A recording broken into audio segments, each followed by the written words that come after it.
नमस्कार साथियों, स्वागत है आप सभी का। आज शनिवार का दिन है और हम प्रारंभ कर रहे हैं आज लेसन नंबर 11 राजस्थान सेवा नियम का। यहाँ पर हम देखने की कोशिश करेंगे कि अवकाश देने में प्राथमिकता नियम नंबर 87 से 126 का जो कारवां है वो यहाँ पर हम देखने की कोशिश करेंगे।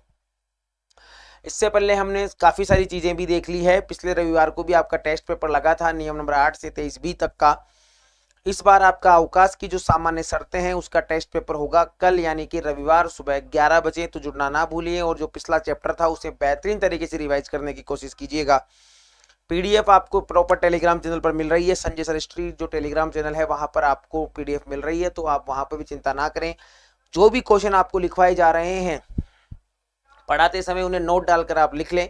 एग्जाम के समय में वो क्वेश्चन आपके लिए बड़े ही इंपॉर्टेंट साबित होंगे, क्योंकि आपको इससे ये चीज कंफर्म हो जाएगी कि कौन सी चीजें कैसे हमें पढ़नी है और कैसे कैसे चीजों को हमें आगे बढ़ाना है।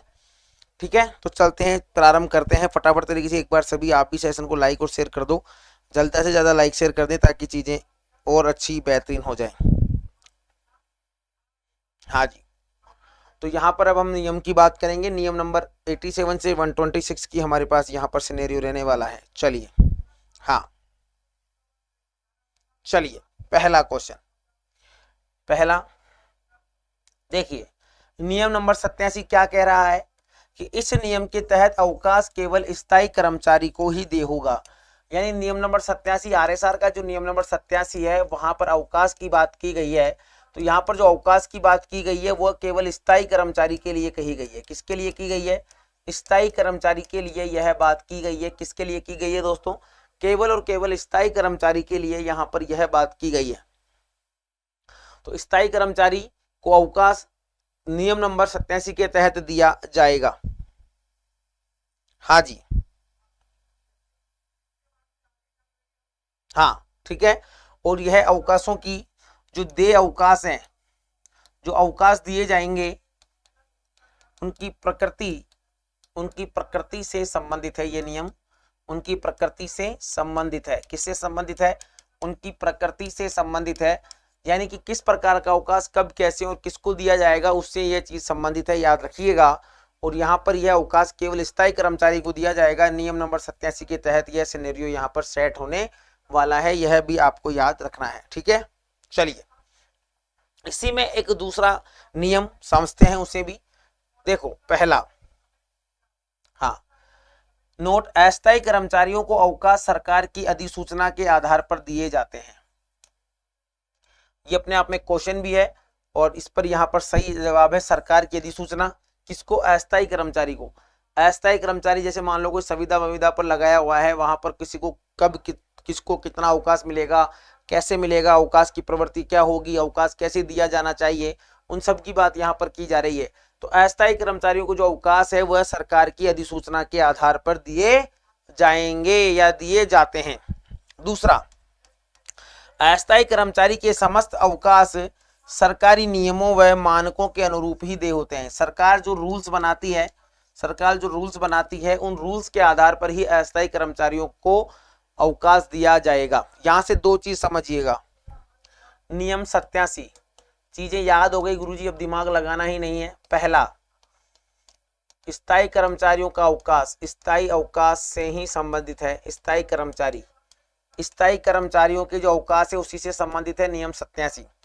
दो चीज, अस्थायी कर्मचारी जो है, अस्थायी कर्मचारी को जो अवकाश दिया जाएगा वह सरकार के नियमों के अनुसार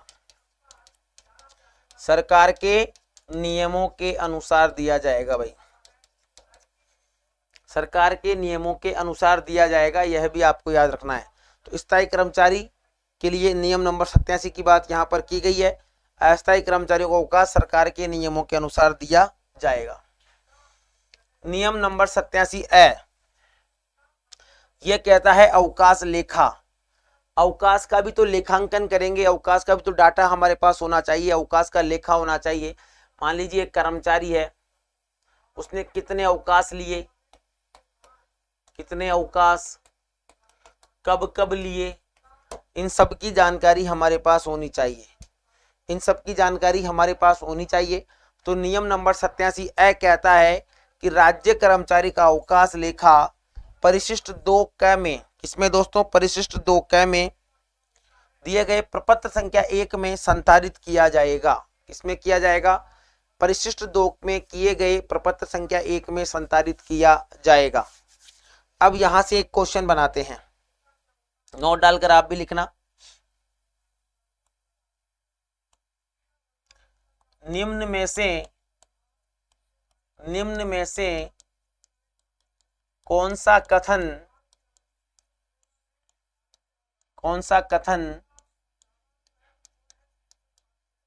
असत्य है?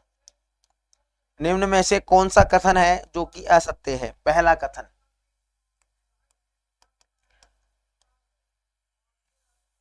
आरएसआर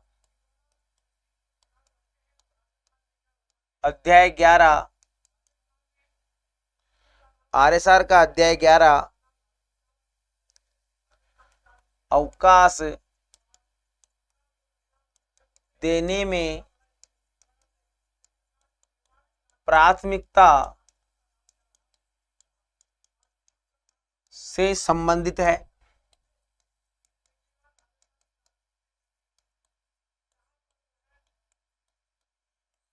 अवकाश देने में प्राथमिकता से संबंधित है।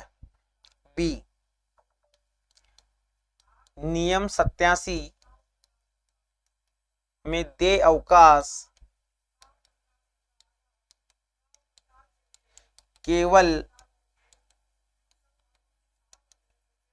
स्थायी कर्मचारियों से संबंधित है।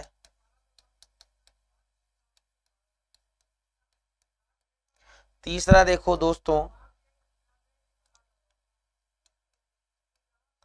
नियम 87 के तहत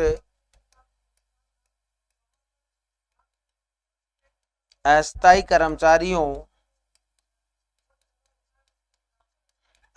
कर्मचारियों को अवकाश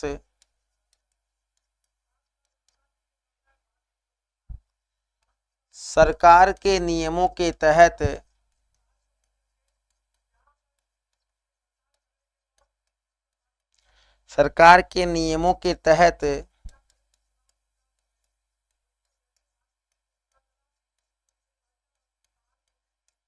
दे है।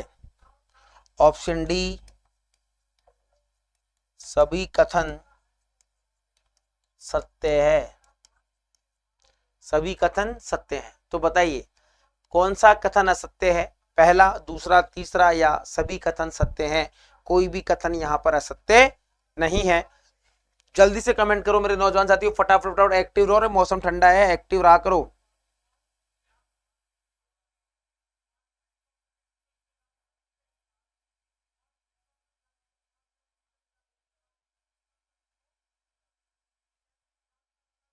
हाँ बताइए। तो यहाँ पर सही जवाब क्या रहने वाला है?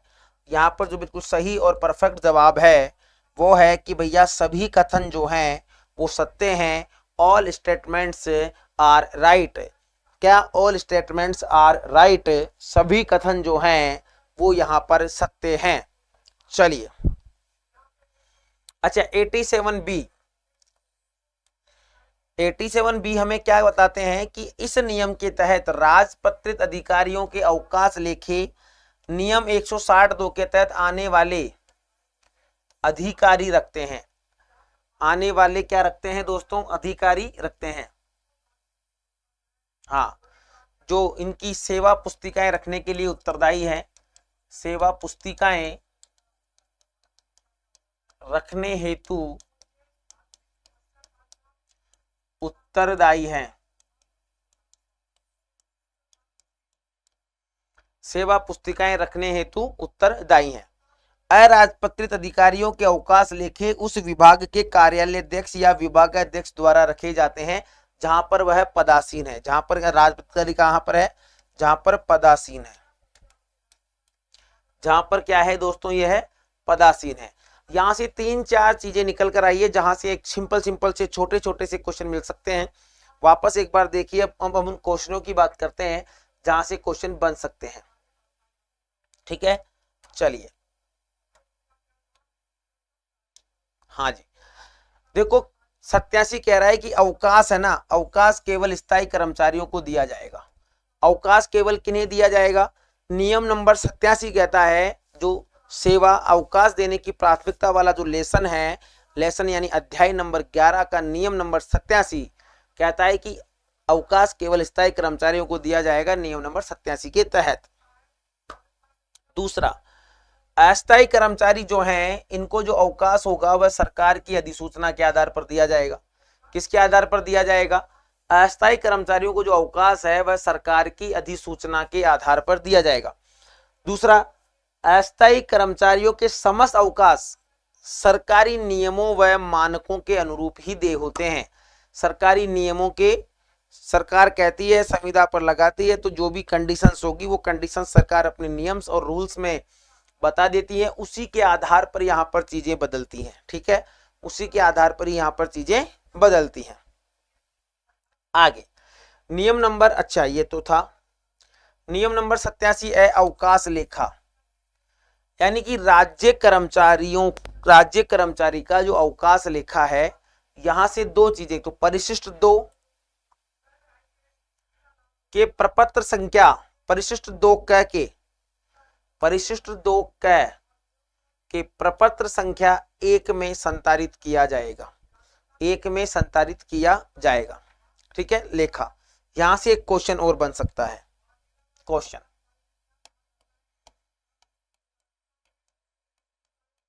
राजकीय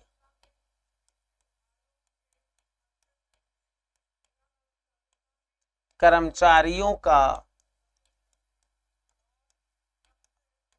अवकाश लेखा किस परिशिष्ट में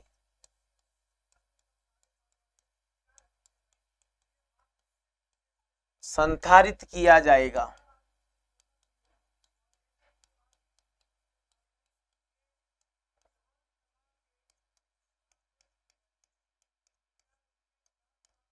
बताइए, राजकीय कर्मचारियों का अवकाश लेखा किस परिशिष्ट में संधारित किया जाएगा?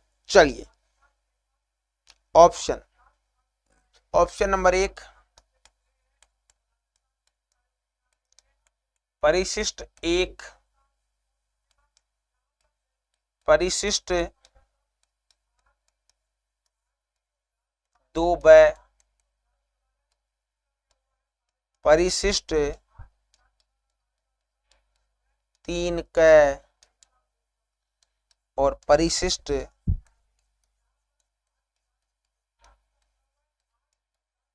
2 क। जल्दी से जवाब दीजिए, फटाफट तरीके से जवाब दीजिए कि राजकीय कर्मचारियों का अवकाश लेखा किस परिशिष्ट में संधारित किया जाएगा?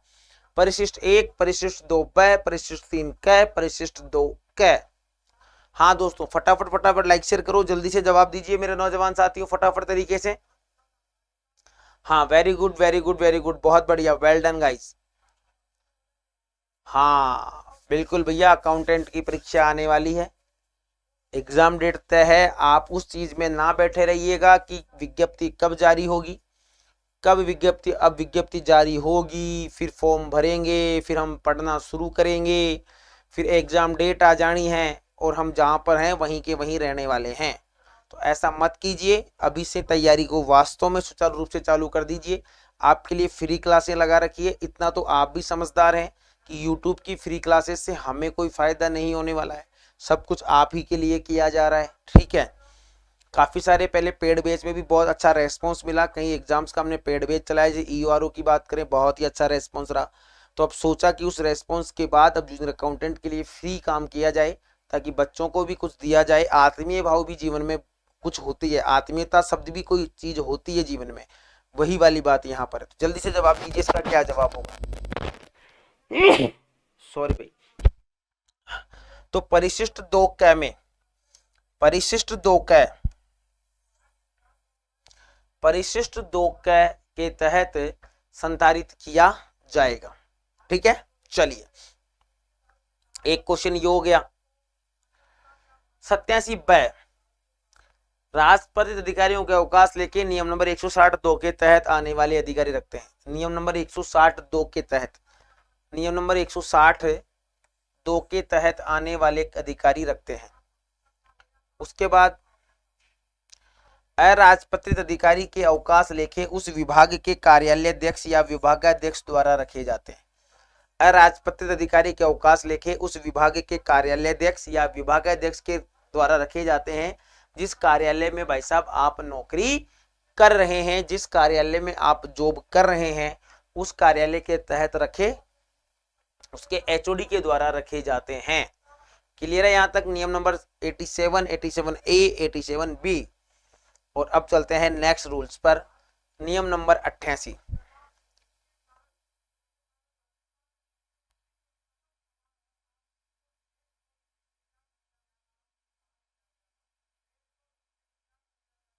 हाँ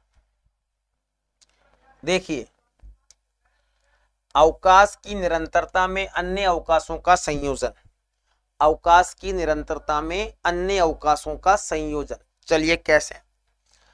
इस नियम के तहत कर्मचारी अपने अवकाशों की निरंतरता में अन्य अवकाशों का समायोजन उचित प्रमाण पत्र देकर कर सकता है।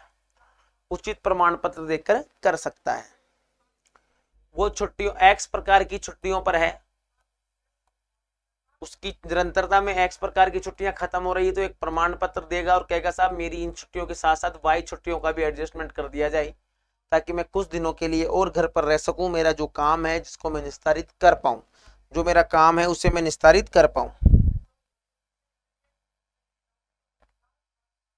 हाँ, यानी कि अवकाश की निरंतरता में अन्य अवकाशों की स्वीकृति दी जा सकती है इस नियम के तहत, नियम नंबर 88 के तहत। किस नियम के तहत? नियम नंबर 88। नियम नंबर 88 के तहत ऐसा किया जा सकता है। अवकाश की जो निरंतरता है उस अवकाश की निरंतरता में अन्य अवकाशों का संयोजन किया जा सकता है। नियम नंबर 89। सेवानिवृत्ति के पश्चात किसी भी प्रकार के अवकाश दे नहीं होंगे। सेवानिवृत्ति के पश्चात, अब सीधी सी बात है, सेवानिवृत्ति के पश्चात किसी भी प्रकार के अवकाश दे नहीं होंगे। हाँ बिल्कुल।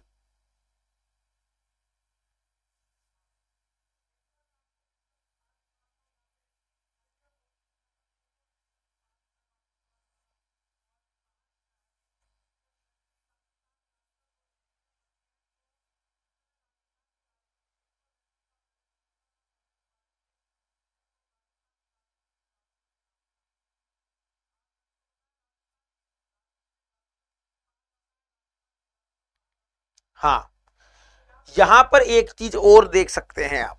क्या गुरुजी? चलो, सेवानिवृत्ति के पश्चात किसी प्रकार का अवकाश दे नहीं होगा, ठीक है। एक कंडीशन, नियम नंबर 89 में कंडीशन, मान लो जनहित में सेवा वृद्धि कर दी गई तो 3 माह पूर्व उसे नोटिस देना होगा।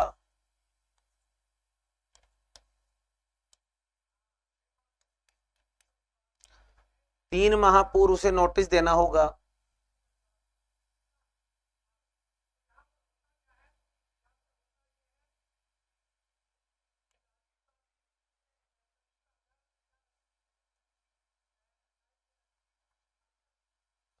तो ये एक बार ये भी शायद सेवानिवृत्त करना पड़ेगा इसको भी, है ये भी सेवा वृद्धि देखकर थोड़ा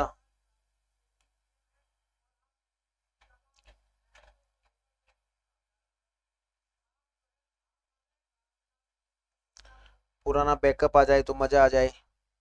आ गया आ गया, ठीक है। हाँ, यहां मैं आपको बता रहा था कि मान लो जनहित में, किसमें? जनता के हित में,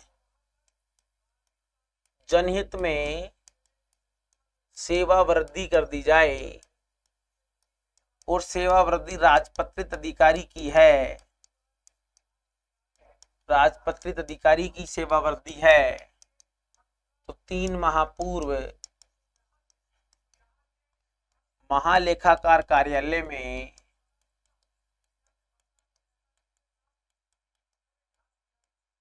अवकाश आवेदन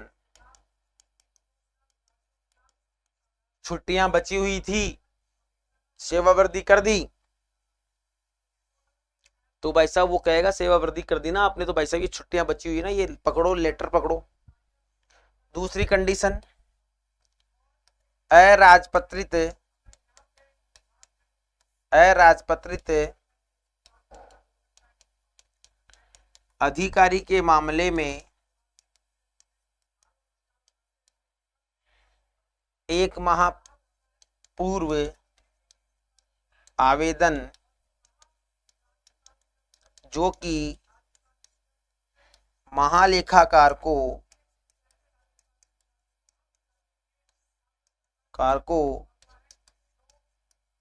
करना अनिवार्य नहीं है, जो कि महालेखाकार को करना अनिवार्य नहीं है। ठीक है, तो सेवानिवृत्ति के पश्चात किसी प्रकार के अवकाश दे नहीं होंगे। दो कंडीशन है, जनहित में अगर आपकी सेवा वृद्धि कर दी जाती है, जनहित में अगर आपकी सेवा वृद्धि कर दी जाती है तो याद रखिएगा, अगर राजपत्रित अधिकारी का मामला है, अगर राजपत्रित अधिकारी का मामला है तो महालेखाकार कार्यालय में 3 माह पूर्व अवकाश का आवेदन देना होगा। और अगर अराजपत्रित अधिकारी का मामला है तो वहां पर महालेखाकार को आवेदन करना अनिवार्य नहीं है। जिस विभाग से आप हैं और जिस विभाग के तहत आपकी सेवा वृद्धि की गई है, उस विभाग के मामले में ही उस विभाग को ही आपको 1 माह पूर्व आवेदन देना होगा कि साहब मेरी ये छुट्टियां थी और अब मेरी इन छुट्टियों को पास किया जाए। उपार्जित अवकाश पीएल,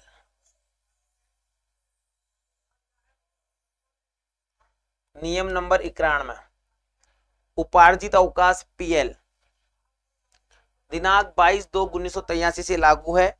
पीएल की देयता सदैव कैलेंडर वर्ष में ही होती है। पीएल की जो देयता होती है वो सदैव कैलेंडर वर्ष में ही होती है। कहाँ होती है? कैलेंडर वर्ष में।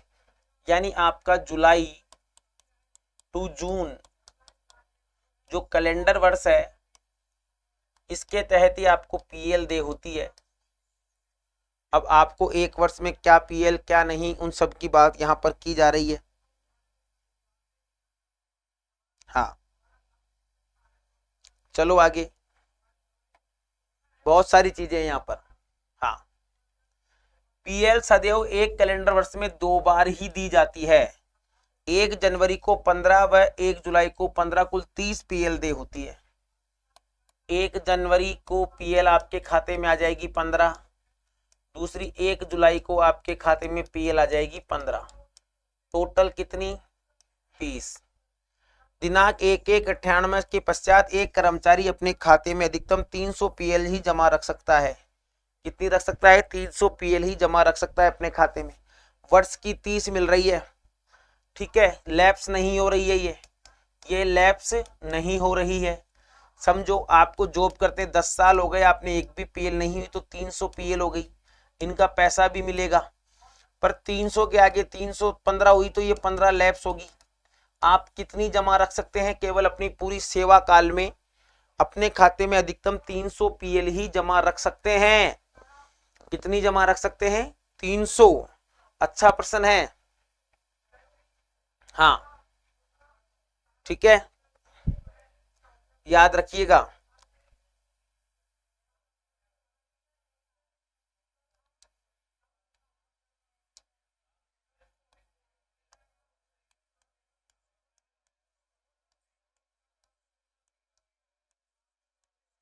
सत्य कथन बताइए,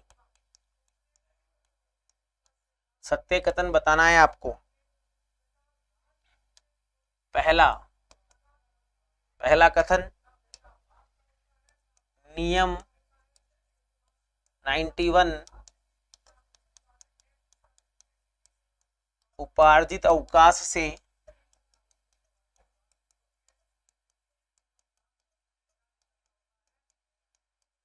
संबंधित है। बी, उपार्जित अवकाश केवल कैलेंडर वर्ष में ही देह है, उपार्जित अवकाश,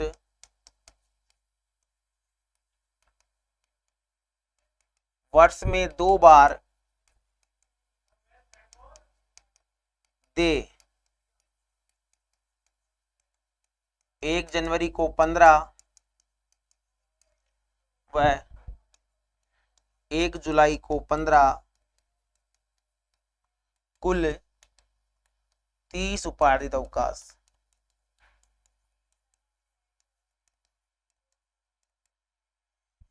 डी, एक कर्मचारी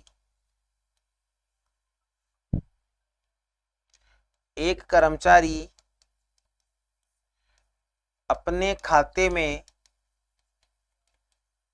खाते में अधिकतम 300 उपार्जित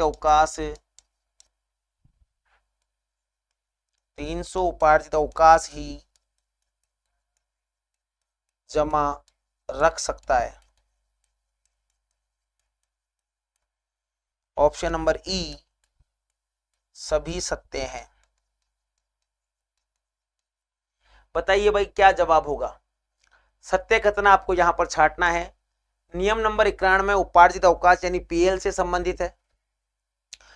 उपार्जित अवकाश केवल कैलेंडर वर्ष में ही देय होता है। उपार्जित अवकाश वर्ष में 2 बार देय होता है, 1 जुलाई को 15, 1 जनवरी को 15, 1 जुलाई को 15, कुल 30 उपार्जित अवकाश होते हैं।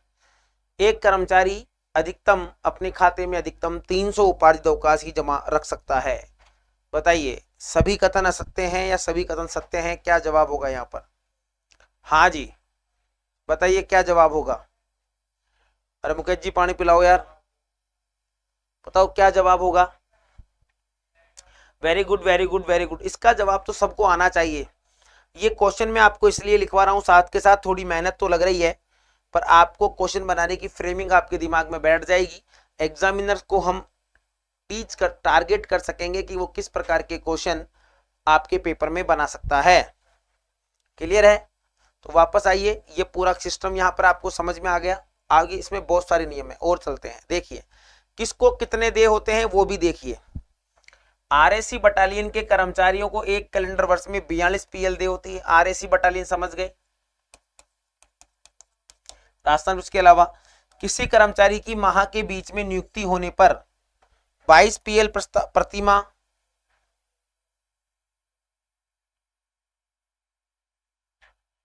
व आरएससी के कर्मचारी को 32 पीएल प्रतिमा के हिसाब से दे होती है। हाँ बताइए।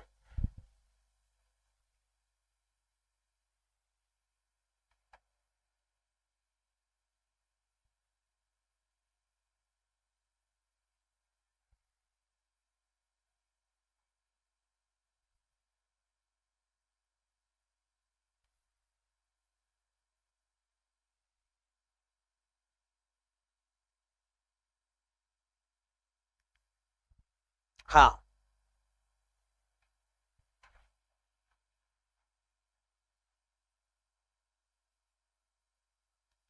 आगे चलते हैं।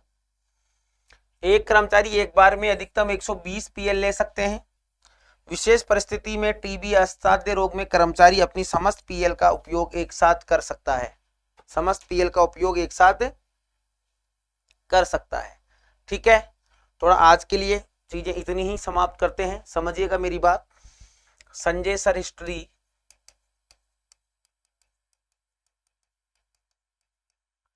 और मंडे को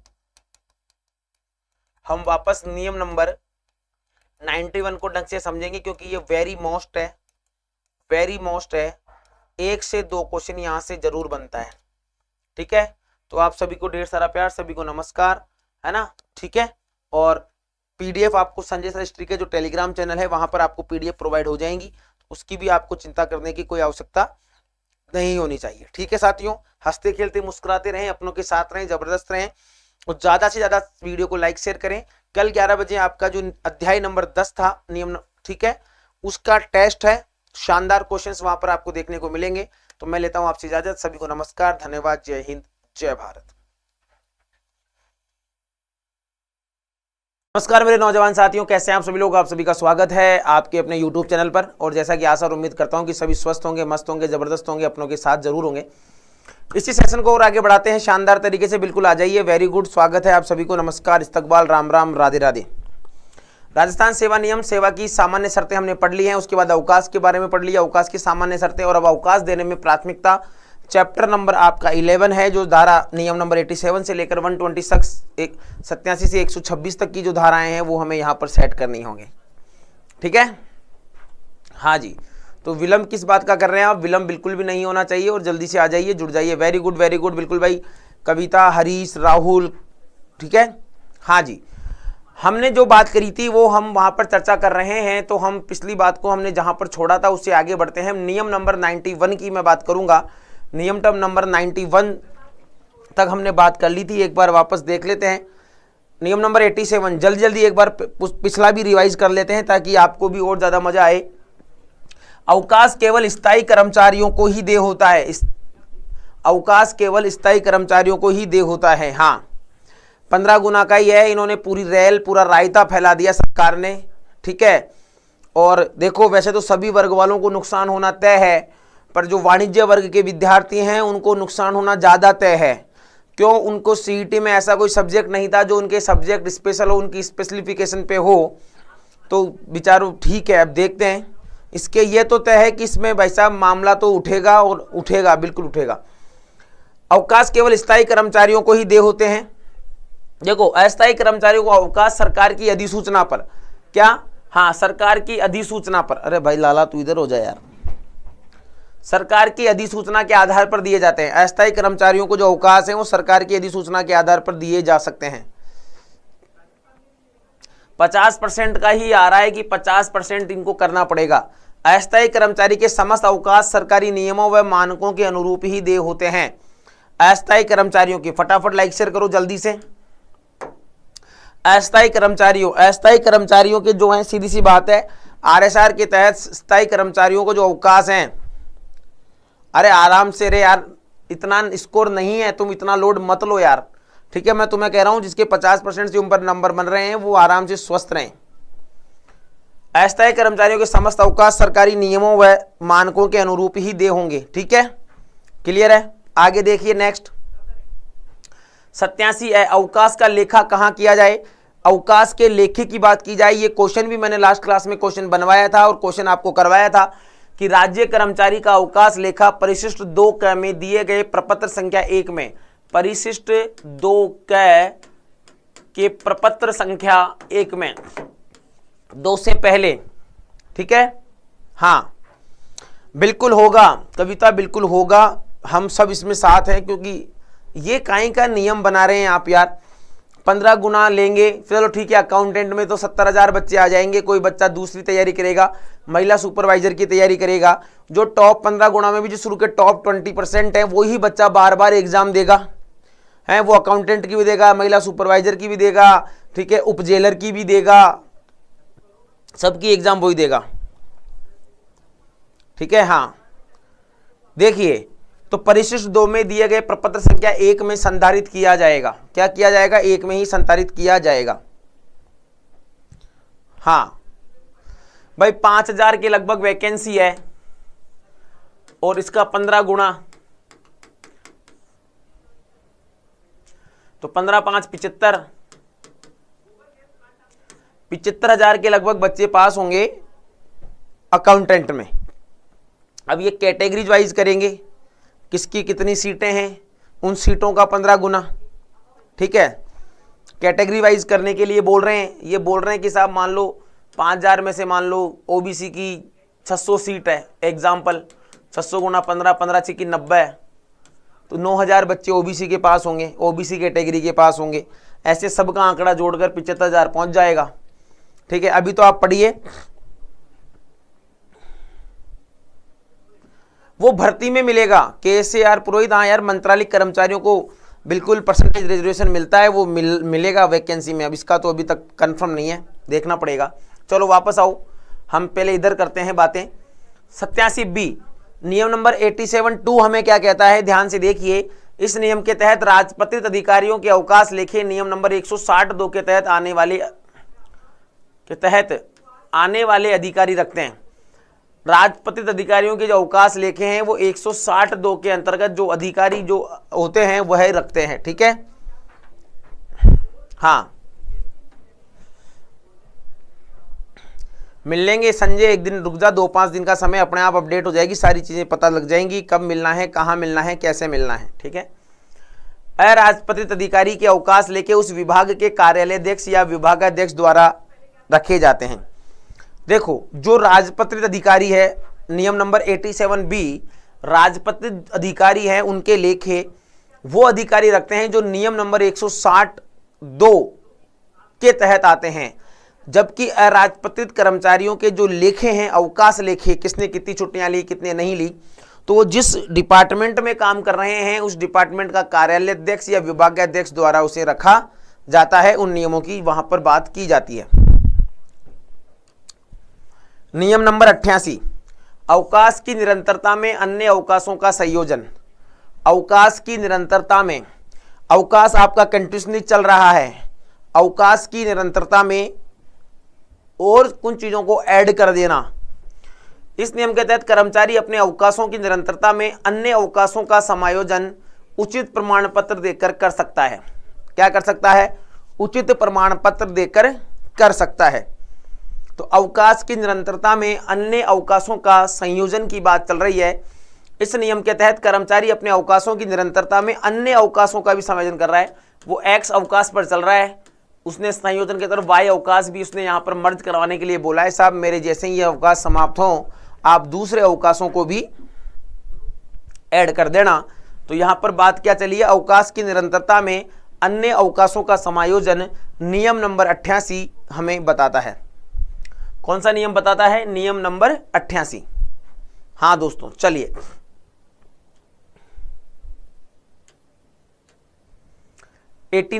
सेवानिवृत्ति के पश्चात किसी भी प्रकार के अवकाश दे नहीं होंगे।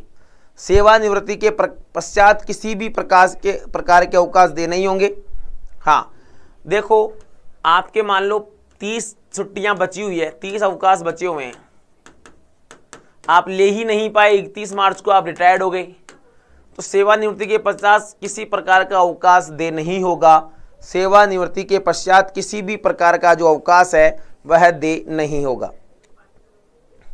ठीक है, हाँ किसी भी प्रकार का सेवानिवृत्ति के पश्चात किसी भी प्रकार के अवकाश हैं वो दे नहीं होंगे।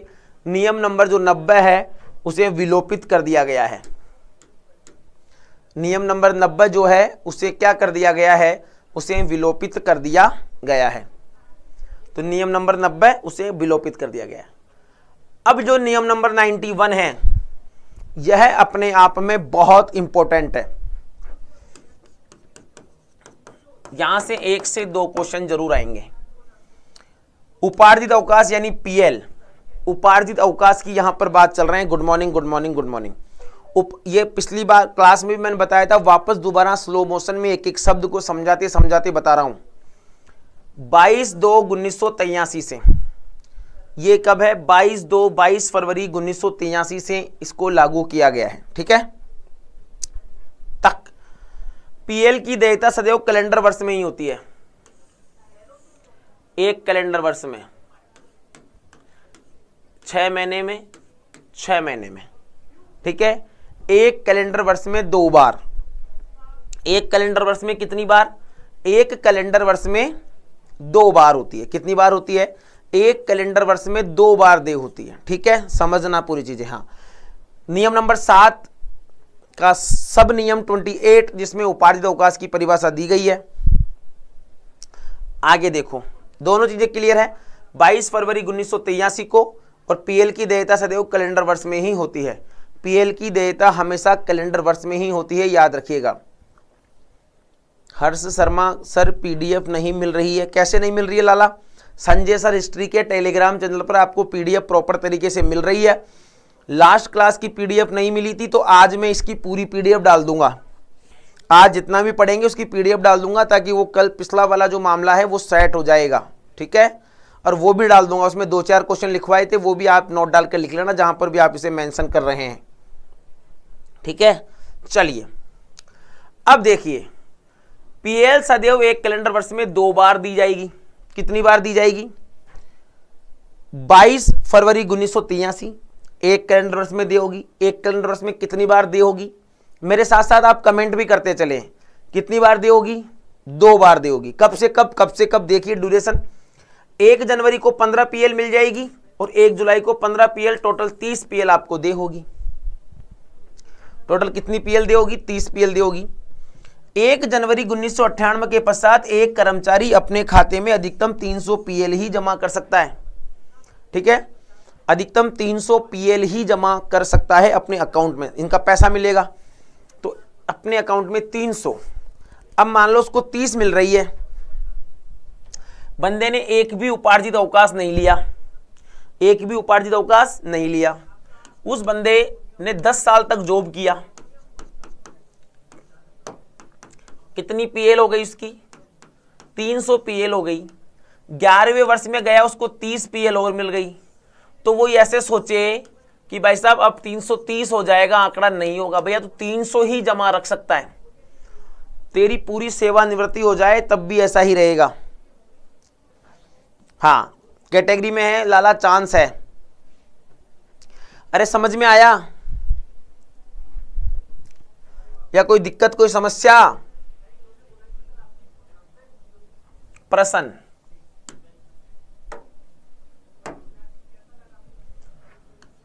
उपार्जित अवकाश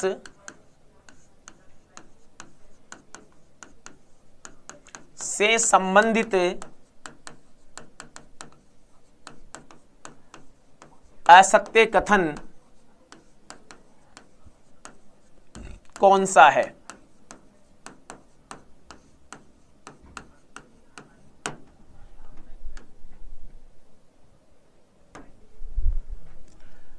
पहला कथन, पीएल का संबंध नियम 91 से है। दूसरा कथन, 22 फरवरी 1983 से पीएल को जोड़ा गया।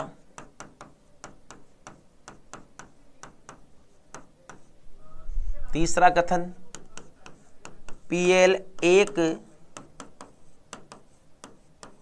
कैलेंडर वर्ष में 2 बार दे है।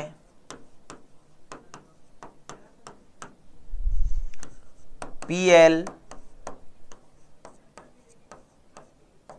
1 जुलाई को 15 व 1 अप्रैल को 15 कुल 30 पीएल दे है, कुल 30 पीएल दे है।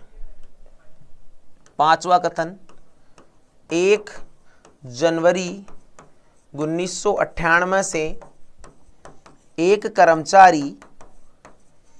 कर्मचारी कुल 300 पीएल ही अपने खाते में जमा रख सकता है,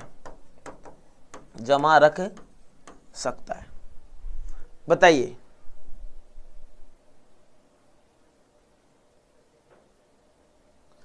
पीडीएफ दे रहे हैं ना?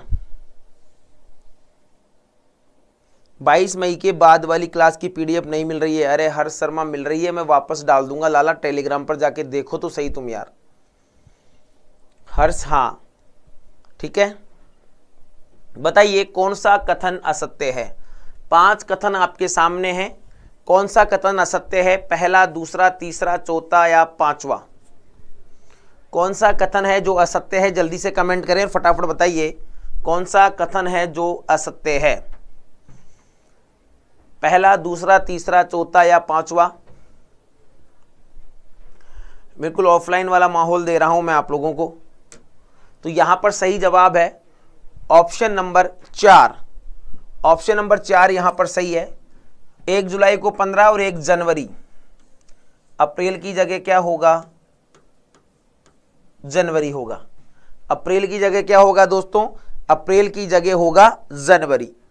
15 जनवरी, 1 जनवरी को 15 और 1 जुलाई को 15 दे दी जाएंगी, एक साथ 30 नहीं दी जाएंगी। 6 महीने के लिए 15 और 6 महीने के लिए 15।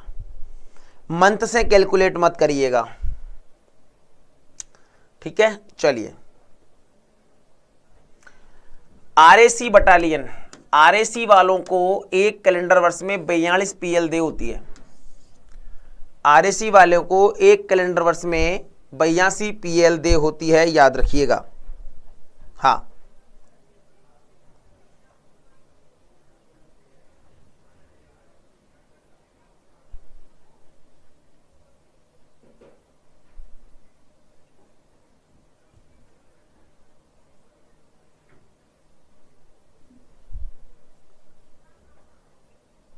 हाँ, देखो यहां पर कुछ डाटा गलत है। ये बात पहले भी हुई थी।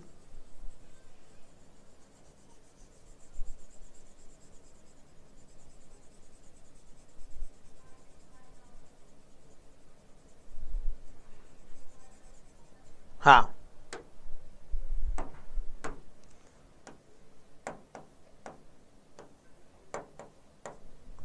दो 2.5 और 3.5, ठीक है।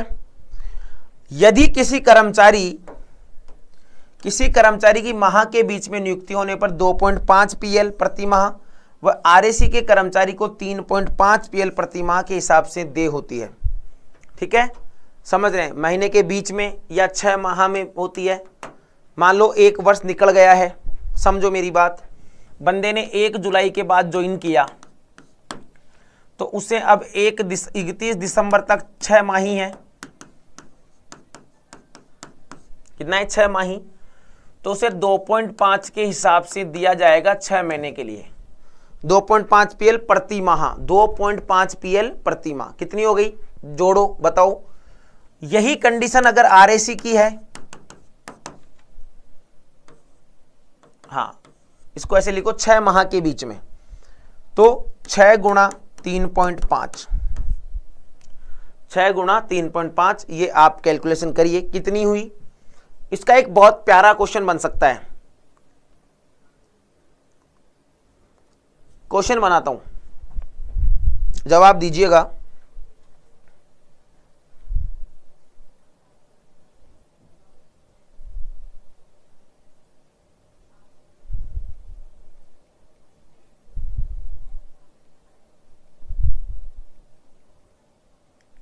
देखो,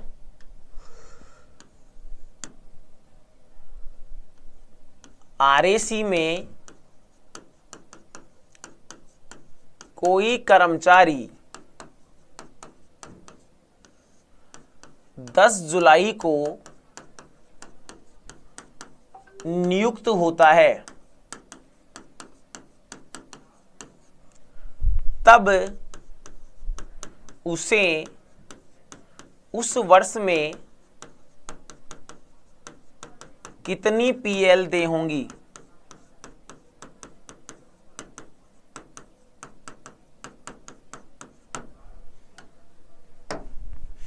option number 1 15 PL, option number 2 30 PL, option number C 21 PL, option number D 18 PL. अब चीजें आपके बिल्कुल सटीक तरीके से समझ में आ जाएंगी। अब चीजें आपके बिल्कुल सटीक तरीके से समझ में आएगी। लाइक शेयर करिए। आरएसी में कोई कर्मचारी 10 जुलाई को नियुक्त होता है, तब उसे उस वर्ष में कितने उपार्जन अवकाश दे होंगे या कितनी पीएल दे होंगी। 15 पीएल, 30 पीएल, 21 पीएल या 18 पीएल। आरएसी में है 6 माह के हिसाब से ज्वाइन करता है, ठीक है। जुलाई से पहले ज्वाइन करेगा तो मगजमारी है ही नहीं, माह के बीच में या 6 माह के बीच में। तो मैंने बोला है 10 जुलाई को, 10 जुलाई को है तो ये मानो वो 6 महीने ही जो ऊपर है। यहाँ पर एक क्वेश्चन बने, एक और ले लो, यहाँ पर एक क्वेश्चन बने 10 जुलाई की जगह उसको कह दिया जाए कि वह 10 मई को ज्वाइन करता है, माह के बीच में 10 मई को ज्वाइन करता है। तो देखो यहां पर तो उसको कितनी दी जाएगी, 21 पीएल दी जाएगी। वो 10 मई को ज्वाइन करता है, तो मई, जून, जुलाई, अगस्त, सितंबर, अक्टूबर, नवंबर, दिसंबर, 8 माह वह काम करता है। तो 8 के हिसाब से 3.5 के हिसाब से कितनी पीएल दे होंगी, यह इसका सही जवाब होगा। यही इसका सही जवाब होगा। नए हैं तो जल्दी से क्या करें, फटाफट चैनल को सब्सक्राइब जरूर कर लें, बेल आइकन जरूर दबा लेना। कितनी होगी रे बताओ, अब बताओ इसके हिसाब से कितनी होगी, फिर बताना मुझे समझ में आया नहीं आया, मैं बात क्या कंसेप्ट है ये। ऐसा प्रश्न आएगा, गलती होगी क्या अब? हाँ, पर ईयर 42 होती है। कोई कर्मचारी शुरुआत में ज्वाइन ना करे, बीच में ज्वाइन करे, तो उसके लिए कंडीशन कुछ अलग है, ठीक है। हाँ, तो 28 पीएल दे होंगी। मैथ भी आती है भैया, अकाउंटेंट में मैथमेटिक्स भी आती है, अकाउंटेंट में मैथ भी आती है। 25 क्वेश्चन आएंगे मैथमेटिक्स के, गणित के 25 क्वेश्चन आएंगे। छोटी सी कैलकुलेशन नहीं हो पाई आप लोगों से, इतना क्या ही सोचते हैं आप, हैं? मोबाइल चल रहा है, बैठे हैं, या दिमाग कहीं और चल रहा है कि बाहर ठंडा मौसम हो रहा है, खास तुम होते तो ये होता, तुम ना होते तो ये होता, आइसक्रीम खा लेते हैं। 28। इस पीएल की कैलकुलेशन में किसी को कोई समस्या, यस या नो? हाँ, वेरी गुड, बताओ। चलूं आगे? चलो गुरुजी, पीछे का कोई कंसेप्ट तो नहीं रह गया ना? हाँ, ओके, चलो बढ़ते हैं आगे। आगे क्या कहता है भैया, एक कर्मचारी एक बार में अधिकतम 120 पीएल ले सकता है। विशेष परिस्थितियां, टीबी, असाध्य रोग में कर्मचारी अपनी समस्त पीएल का उपयोग एक साथ कर सकता है। हाँ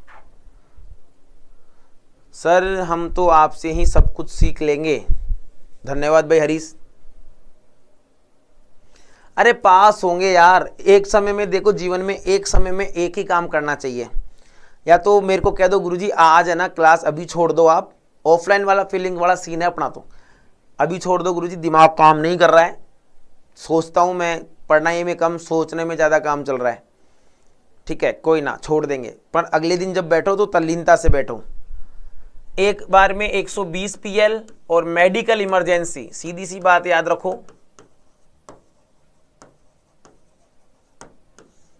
मैं कंप्लीट। एक बीमारी का नाम याद रखना, टीबी। एक बीमारी का नाम याद रखना, टीबी, अलग से दिया गया है। टीबी हो जाए आपके तो 3-4 महीने का, तो 6 महीने का, कितने महीने का कोर्स चलता है, 3 चौक 12, 120 पीएल ले सकता है। 120 पीएल उसके इकट्ठी कब होगी? 4 साल की जॉब करेगा ना बेचारा, 4 साल की जब जॉब करेगा तब उसको जाकर क्या मिलेगा, 120 पीएल उसके खाते में जमा होगी। अगर उसने बिगाड़ नहीं रखा तो एक बार में अधिकतम 120 पीएल ले सकता है। ठीक है, हाँ,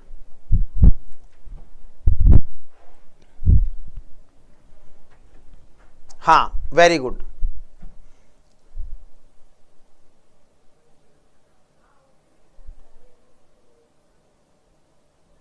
हाँ, वापस देख लो, नियम नंबर 91 का संबंध पीएल से है, उपार्जित अवकाश से है। किससे है? उपार्जित अवकाश से है। 22 फरवरी 1983 से यह लागू है। एक वर्ष में कितनी पीएल मिलती है? हमेशा एक कैलेंडर वर्ष में मिलेगी। 15 जुलाई 1 जनवरी से 6 माह में 2 बार टोटल 30 पीएल मिलेगी। आरएसी वाले को 42 पीएल मिलेगी।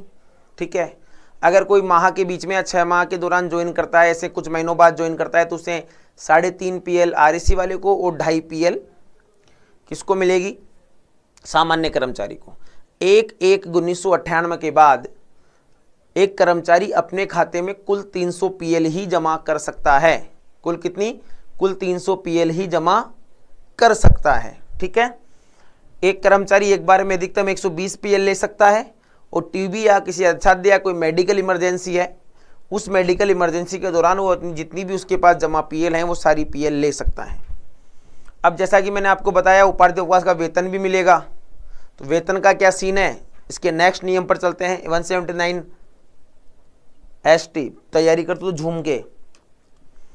नियम नंबर 91 कै, देखो, सेवा में रहते हुए पीएल के बदले नगद भुगतान दिनांक 1/1/1983 से, दिनांक 1/1/1983 से 1983 से यह नियम लागू किया गया है कि आप पीएल के बदले नगद भुगतान भी प्राप्त कर सकते हैं। कैसे कर सकते हैं? क्या पूरी पीएल का नगद भुगतान ले सकते हैं, प्राप्त कर सकते हैं, या इसमें भी कुछ टर्म एंड कंडीशन है? तो देखिए, इस नियम के तहत सेवा में रहते हुए कर्मचारी एक वर्ष में अधिकतम 15 पीएल का नगद भुगतान प्राप्त कर सकता है और शेष पीएल अपने खाते में जोड़ सकता है। शेष पीएल जो है वो अपने खाते में जोड़ सकता है। सेशन को लाइक और शेयर जरूर करें, अपने सभी साथियों को इसका इन्विटेशन भेज दें। चैनल को सब्सक्राइब जरूर करना है दोस्तों, और बेल आइकन जरूर दबा लेना। आपकी आज से इकोनॉमिक्स की क्लास भी चालू हो गई है, थ्योरी क्लासेज इकोनॉमिक्स की थ्योरी क्लासेज भी आपकी चालू हो गई है, और बुधवार से आपकी अकाउंट्स की क्लास भी चालू होगी परसों से। तो एक वर्ष में 15 पीएल का नगद भुगतान प्राप्त कर सकता है, शेष 15 को उसे रिजर्व रख सकता है। 170 डीपी आराम से हो जाएगा लाला, आराम से होगा, कोई दिक्कत नहीं है, आराम से हो जाएगा। किसी प्रकार की कोई समस्या लेने की, कोई चिंता की आवश्यकता करे ही मत तू। ठीक है, हाँ। आगे, परंतु 18 जून 2010 के बाद एक अस्थायी कर्मचारी को अपने विभाग में न्यूनतम 1 वर्ष की सेवा पूर्ण करने पर ही इस नियम का लाभ दिया जाएगा। अस्थायी कर्मचारी, समझ रहे हैं आप मेरी बात? एक स्थायी पद पर 2 वर्ष के लिए अस्थायी रूप से कार्य,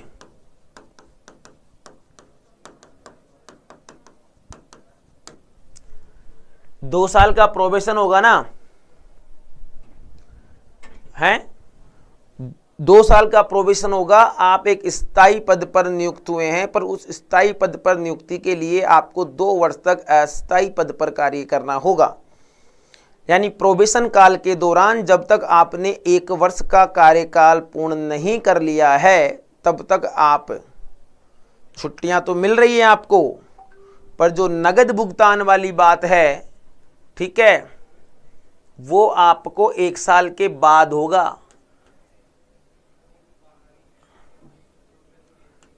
$30 पीएल 1 वर्ष की जॉब करने के बाद आप सेकंड वर्ष में गए हैं, तब आपको ये नियम आपका क्या होगा, लागू होगा, नहीं तो कुछ भी नहीं होगा। तो याद रखना, ऐसे हवा में मस्ती में मत रहना कि अरे भाई ज्वाइन कर लिया अब तो अपन को पैसा मिलेगा।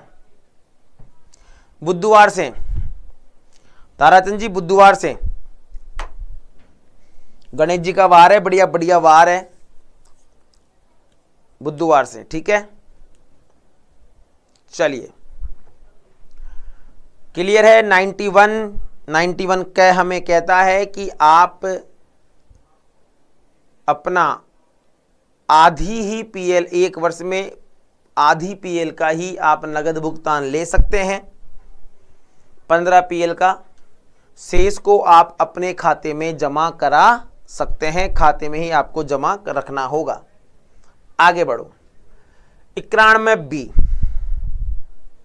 सेवानिवृत्ति होने पर पीएल का भुगतान, यह किस कंडीशन में किया जाएगा? देखो, इस नियम के तहत कर्मचारी के सेवानिवृत्ति होने पर उसको अपने अवकाश खाते की समस्त पीएल का भुगतान तुरंत प्रभाव से एकमुश्त कर दिया जाएगा। पीएन का भुगतान करते समय मकान भत्ते को छोड़कर समस्त प्रकार के भत्ते देय होते हैं। ठीक है, पीएल का भुगतान करते हैं तो वो ऐसे कहेगा साहब मैंने पीएल नहीं ली, इसको, इस लैंग्वेज को ऐसे समझिए सिंपल भाषा में, साहब मैंने पीएल नहीं ली, पीएल के साथ अन्य जो भी भत्ते होते हैं, सर्विस अलाउंस हुआ उस दिन का, क्योंकि आप ऑन ड्यूटी हैं, ठीक है, आपने पीएल नहीं ली, तो साहब मैंने पीएल नहीं ली, मैं तो जयपुर में ही था। अरे लाला, तू तो जयपुर में ही था, तेरे को किसने कहा था? तो हाउस अलाउंस जो है वो नहीं मिलेगा, बाकी सभी भत्ते उन्हें दे होंगे, नहीं तो ये तो बहुत सारा पैसा इकट्ठा हो जाएगा। मकान भत्ते को छोड़कर उस पीएल के भुगतान से संबंधित जितने भी भत्ते हैं वह सब इन्हें दे होंगे। समस्त प्रकार के भत्ते हैं जो सेवानिवृत्ति पर दे होंगे, ठीक है। हाँ जी,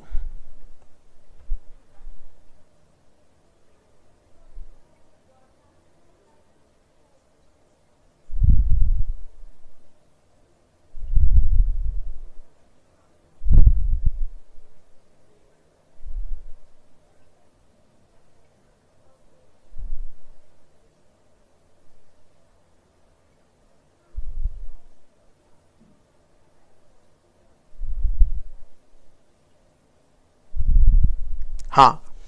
अब मुझे एक चीज बताइए, एक क्वेश्चन पूछूं मैं, अगर आपने ढंग से पढ़ा है तो एक प्रश्न बनता है,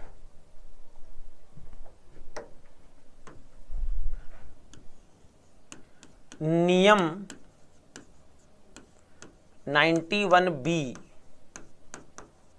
के अनुसार सेवानिवृत्ति पर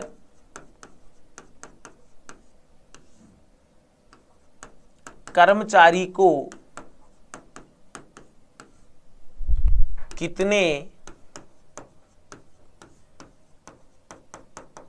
उपार्जित अवकाश का भुगतान करना होगा? कुछ के तो क्वेश्चन ही समझ में नहीं आया होगा। ऑप्शन नंबर ए, समस्त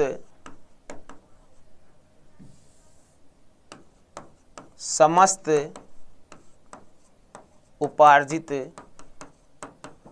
अवकाशों का,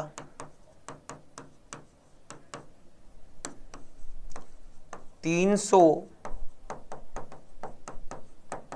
उपार्जित अवकाशों का,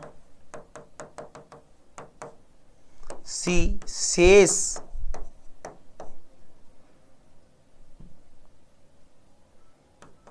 जो कि 300 से कम है उन अवकाशों का। Option number D, A and C दोनों। जल्दी से जवाब दो भाई, फटाफट जवाब दीजिए जल्दी से। क्या जवाब होगा इस क्वेश्चन का कि नियम नंबर 91B के अनुसार सेवानिवृत्ति पर कर्मचारी को कितने उपार्जित अवकाश का भुगतान करना होगा?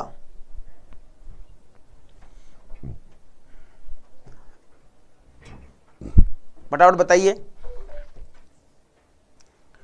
समस्त उपार्जित अवकाशों का, 300 उपार्जित अवकाशों का, शेष जो कि 300 से कम है उन अवकाशों का, या ए व सी दोनों का?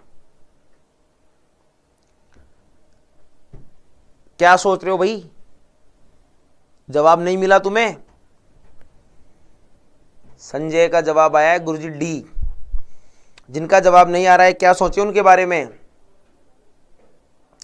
हवन करेंगे हैं।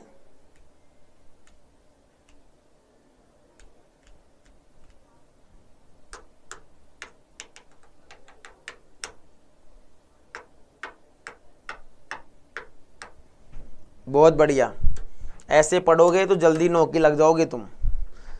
नियम नंबर 91 में मैंने एक बात लिखवाई थी, एक 1998 के बाद से, 1998 के बाद से एक कर्मचारी 300 उपार्जित अवकाश ही अपने खाते में जमा कर सकता है। कितने? 300 उपार्जित अवकाश ही अपने खाते में जमा कर सकता है। 300 तो मैक्सिमम तो कितना ले सकता है उसने 300 से खाते में पड़े? या उसके पास 280 बचे तो 280 का, 300 उपार्जित अवकाशों का, शेष जो कि 300 से कम है उन अवकाशों का। ऑप्शन नंबर डी, ए और सी दोनों कथन सही है। अब बताओ आंसर क्या होगा। अब समझ में आई कोई चीज है? अरे अब समझ में आई क्या? या अभी भी आप बी कर रहे हैं? बी और सी दोनों की लैंग्वेज समझने की कोशिश नहीं की आप लोगों ने? ये एक बाई तो ए के पीछे पड़ा है वाई टी फैक्ट।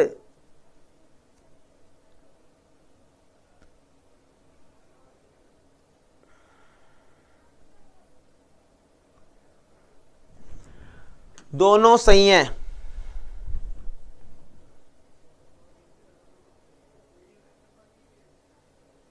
चलिए आ जाइए अब आगे। संजय सर हिस्ट्री के नाम से टेलीग्राम चैनल है, वहां से आप पीडीएफ प्राप्त कर सकते हैं।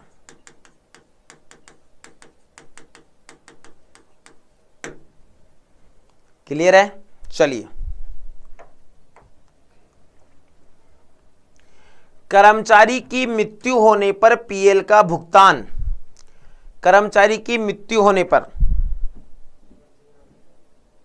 ठीक है, कर्मचारी की मृत्यु होने पर पीएल का भुगतान 1/10/1996 के अनुसार, 1/10/1996 के अनुसार। देखिए, इस नियम के तहत सेवा में रहते हुए यदि किसी कर्मचारी की मृत्यु हो जाए तो उसके खाते में शेष पीएल का भुगतान उसके परिवारजनों को कर दिया जाता है। उसके खाते में शेष भुगतान। दिमाग ने ठिड्डा ले आओ भाई, दिमाग खराब क्यों करने लगे हो? हाँ, हम खड़े हैं आपके साथ। नियम नंबर 91C, कोई बंदा एक्सपायर हो गया है सेवा में रहते हुए,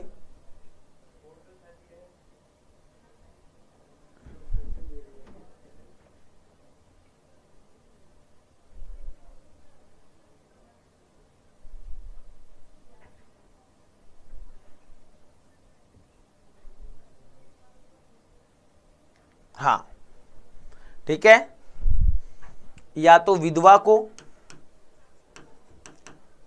या उसके बच्चों को। विधवा है जिंदा तो विधवा को दिया जाएगा, उनकी पत्नी को दिया जाएगा। पेड कोर्स चला ही नहीं रहा मैं, पेड कोर्स नहीं, टेस्ट सीरीज लाऊंगा। पेड कोर्स नहीं चला रहा, फ्री में पढ़ा रहा हूं। पेड कोर्स में क्या अलग से झुमके लगेंगे क्या? टेस्ट सीरीज खरीद लेना, थ्योरी पढ़ ले यहां से, ठीक है। बुधवार से अकाउंट्स भी चालू हो जाएगी, इको चल रही है, तो उसके खाते में शेष पीएल का भुगतान कर दिया जाएगा। महंगाई भत्ते वगैरह सब जोड़ जाड़ कर जो सक्षम अधिकारी है वो इन चीजों को करने में क्या होगा? प्राधिकृत होगा। Sanjay sir history Telegram channel है,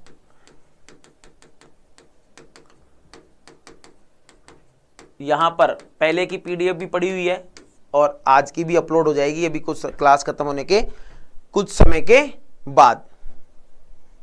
क्लियर? आगे बढ़ते हैं। नोट 20/8/2001 के बाद यदि किसी कर्मचारी पर सीसीए नियम 58 के तहत कार्रवाई प्रस्तावित है तथा वह कर्मचारी सेवानिवृत्त हो जाता है तो तुरंत प्रभाव से भुगतान रोका जाएगा।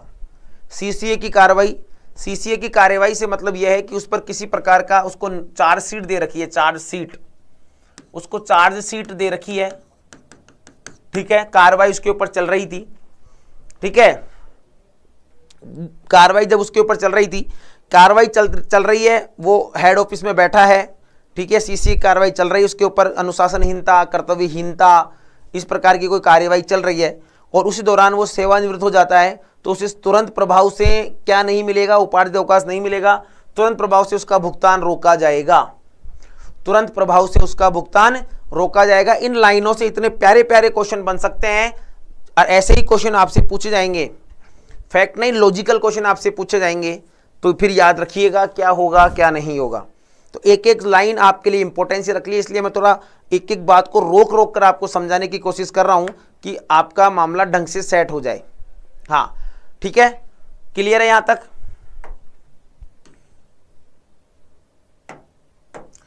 विश्रामकालीन विभागों के लिए पीएल की देयता।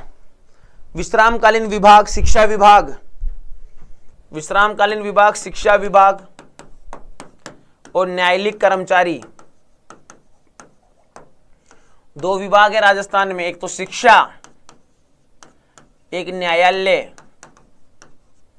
और शायद कृषि का भी था। 1/10/94 से विश्रामकालीन न्यायिक कर्मचारियों को एक कैलेंडर वर्ष में 12 पीएल दे है।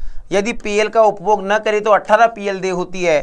विश्रामकालीन शिक्षा विभाग के कर्मचारियों को 15 पीएल दे है। कितनी दे है? 15। अब इसको ऐसे समझिए,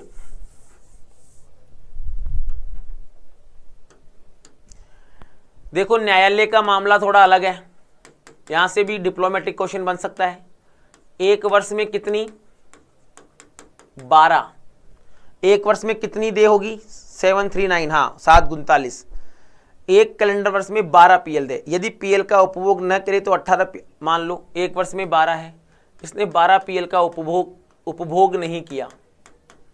क्या नहीं किया? उपभोग। कॉमर्स के सब विद्यार्थियों उपभोग नहीं किया, तो इसकी कितनी हो जाएगी? 18 पीएल हो जाएगी उस वर्ष में। आधी जमा रख सकता है, सब जगह नियम है, आधी जमा रख सकता है, आधी का भुगतान ले सकता है।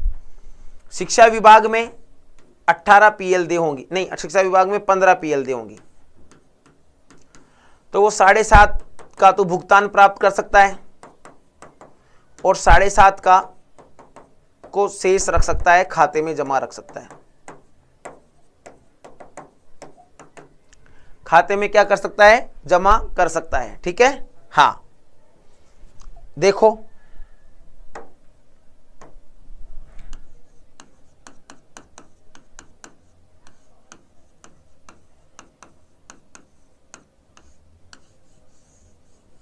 वो सब आपको पता है, मैं केवल जो चीज लिखना है उसको देखना। पहली लाइन, एक वर्ष में कुल पीएल 30। अपवाद, अपवाद की बात करूं, न्यायालय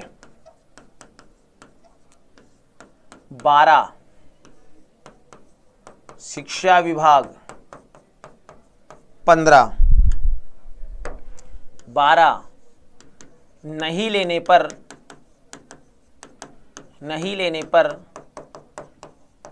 18, नहीं लेने पर कितनी होंगी? नहीं लेने पर 18।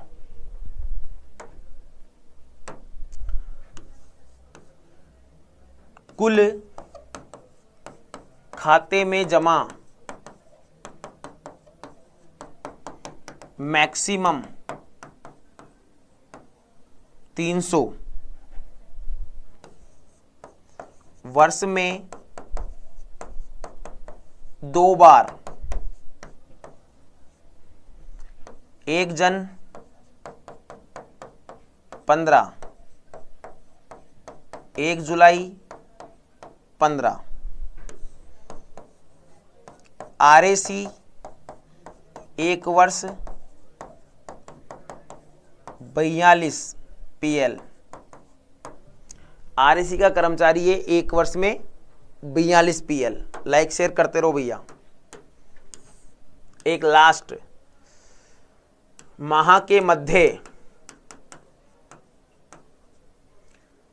6 को ब्रैकेट में लिखें, आरएसी 3.5 प्रति माह है, सामान्य 2.5 प्रति माह। क्लियर है? तो ये सारा सिनेरियो आपको अच्छे से याद रखना है। उपार्जित अवकाश का क्या क्या कंसेप्ट है सारा मैंने बता दिया। इसमें सारी चीजें सिमट कर आ गई हैं, इसमें सारी चीजें सिमट कर आ गई हैं। ठीक है, संजय सर हिस्ट्री के नाम से टेलीग्राम चैनल है, वहां से आपको पीडीएफ मिल जाएगी। हाँ ठीक है, और चाहो है ब्लॉक करनो। तो मेरे नौजवान साथियों आज के लिए इतना ही। चैनल पर नए हैं तो सब्सक्राइब जरूर कर लें मेरे कहने से, यही फीस है बस आप लोगों की। ठीक है, पीडीएफ आपको टेलीग्राम चैनल पर मिल रही है और चैनल को सब्सक्राइब जरूर कर लें। कैसा लगा सेशन कमेंट करके जरूर बताइए। और आशा और उम्मीद करता हूँ कि अच्छा ही लगा होगा। फ्री में आपको सब चीज़ें मैं करवा रहा हूँ और आपको लग रहा होगा गुरुजी फ्री में भी पेड से अच्छी फीलिंग्स आपको आ रही होंगी। वीडियो समाप्त होने के बाद अपने विचार जरूर डालिएगा, कमेंट जरूर करिएगा, 1 मिनट का समय निकालिएगा, अपना फीडबैक जरूर दीजिएगा।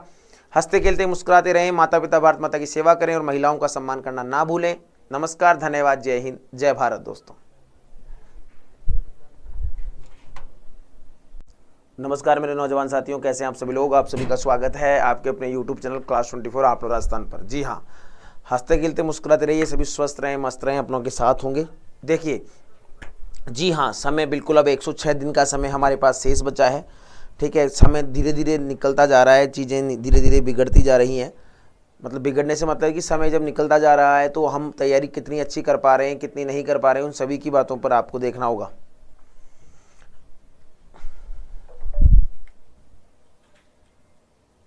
ठीक है, जल्दी से आ जाइए फटाफट तरीके से, शानदार जानदार ज़बरदस्त तरीके से। अवकाश देने में प्राथमिकता, नियम नंबर 87 से नियम नंबर 126 और हम नियम नंबर 91 तक पढ़ चुके हैं। हम क्या कर चुके हैं, नियम नंबर 91 तक पढ़ चुके हैं। Good morning good morning good morning, सभी साथी आ जाइए, वेरी गुड। नियम नंबर 97 तक हमने इसको पढ़ लिया है, तो बिल्कुल अच्छे तरीके से चीज़ों को और बेहतरीन तरीके से हम सेटलमेंट कर पाएंगे। वेरी गुड, चलिए आगे बढ़ते हैं। क्या क्या सिनेरियो था, कल सारा चीज़ कर लिया था पूरा, मैंने 91 आपको बता दिया था, तो आज हम वापस वहाँ पर नहीं चलेंगे, चीज़ों को थोड़ा आगे बढ़ाएंगे और 91 के साथ 92 भी देख लिया और अब करेंगे 93। नियम नंबर 93 की बात यहाँ पर चली है। नियम नंबर 93 हमें क्या कहता है, ध्यान से देखिए। नियम नंबर 93 की अगर बात की जाए, 93 की बात की जाए, good morning good morning good morning, तो 93 की अगर हम बात करें, पीडीएफ आपको प्रॉपर प्रोवाइड हो रही है ना। अरे पीडीएफ प्रॉपर तरीके से मिल रही है, कोई दिक्कत नहीं है ना। तो बिल्कुल हाँ,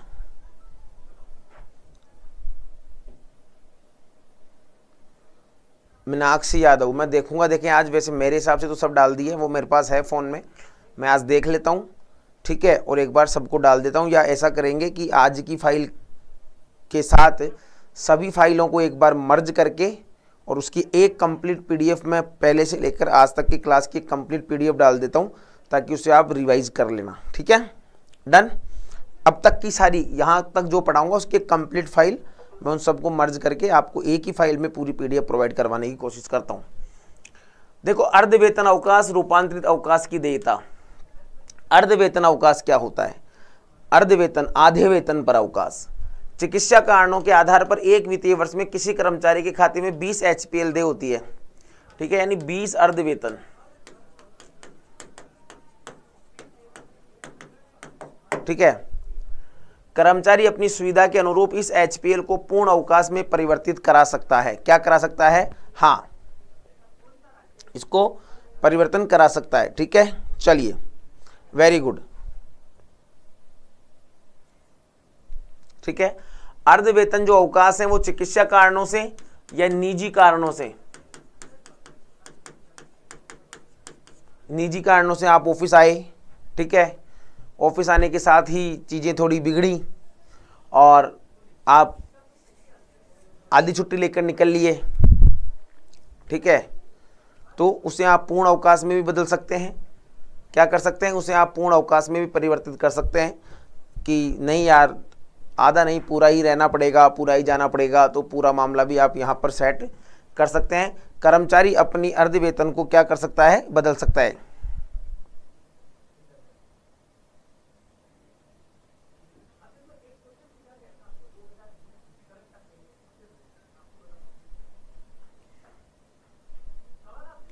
हाँ, ठीक है, रूपांतरित यानी कम्यूटेड। एक स्थायी कर्मचारी जो होता है वह जो आपका अर्ध वेतन है उसे रूपांतरित अवकाश में भी परिवर्तित करवा सकता है। आगे देखिए, इसी में एक कर्मचारी अपने सेवा काल में अधिकतम एचपीएल को रूपांतरित अवकाश में परिवर्तित कर सकता है। एक कर्मचारी अपने सेवा काल में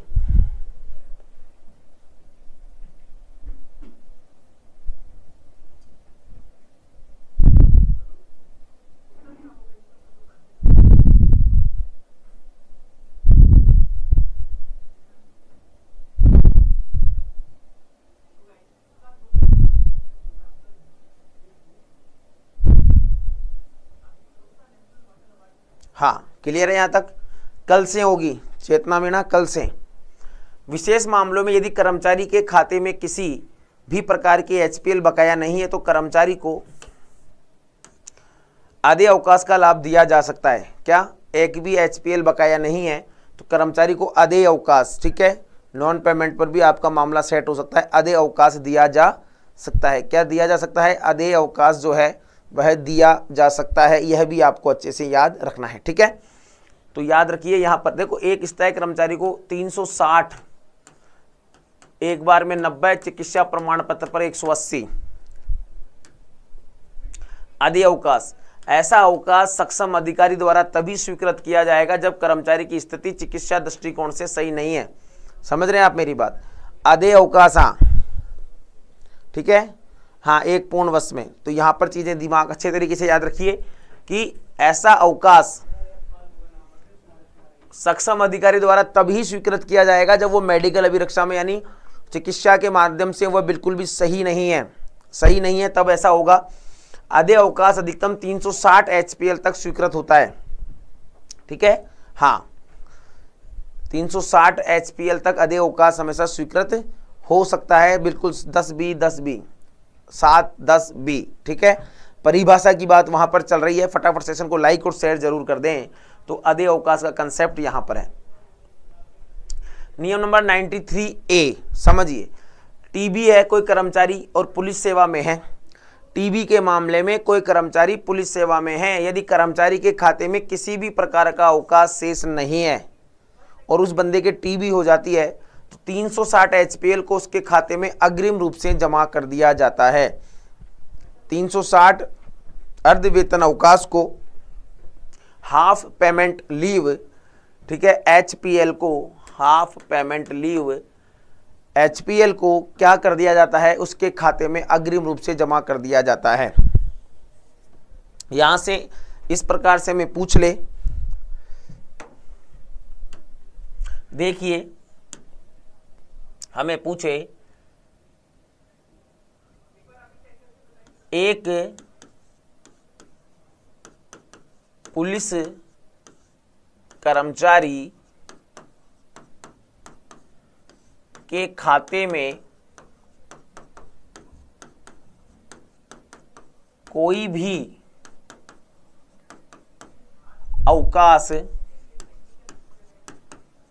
अवकाश शेष नहीं है। उस परिस्थिति कोई भी अवकाश शेष नहीं है और वह टीबी से पीड़ित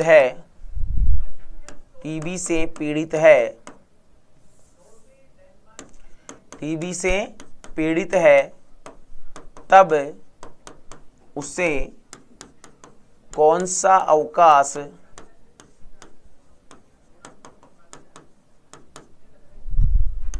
स्वीकृत होगा?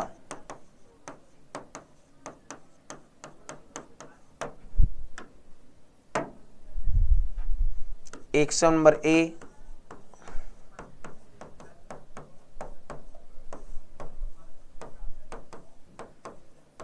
अवकाश, उपार्जित अवकाश,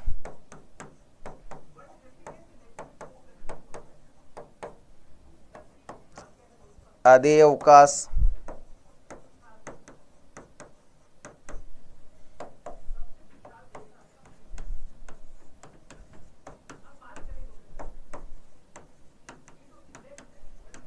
अर्ध वेतन अवकाश। जल्दी से बताइए। हाँ हाँ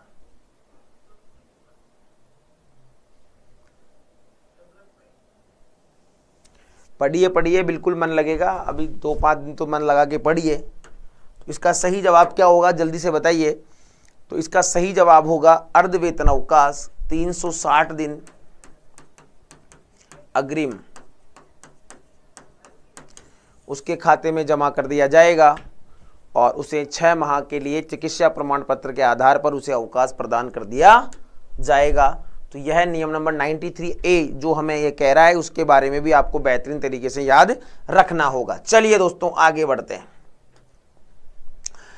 यदि कर्मचारी कोई सार्वजनिक हित में पाठ्यक्रम करे तो उसके अवकाश खाते में एचपीएल की बकाया स्थिति को ध्यान में रखते हुए 180 दिन की एचपीएल स्वीकृत होगी। ठीक है, सार्वजनिक हित में पाठ्यक्रम करे, तय करे, क्या करे, मान लो वो बैठा है, छुट्टियों में भी बैठा है,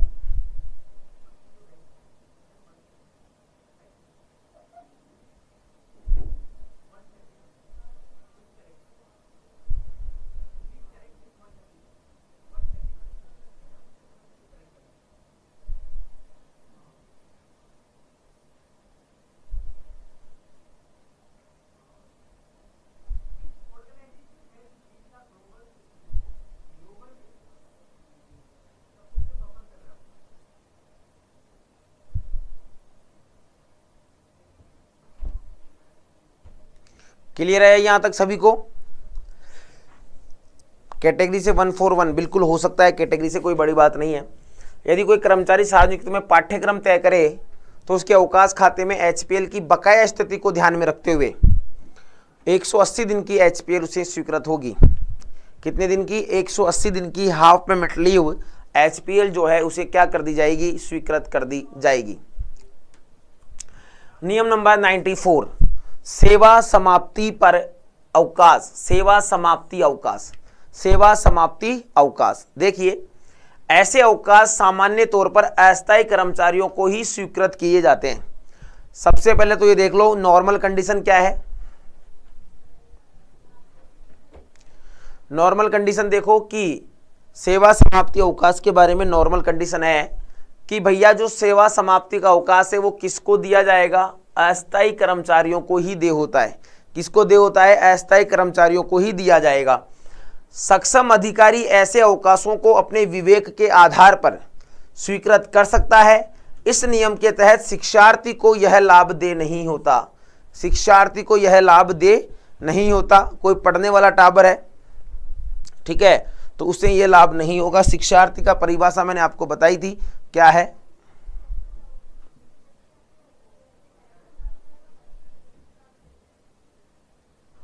हाँ, ठीक है, हाँ, वेरी गुड। जल्दी से सभी लाइक शेयर करें फटाफट तरीके से।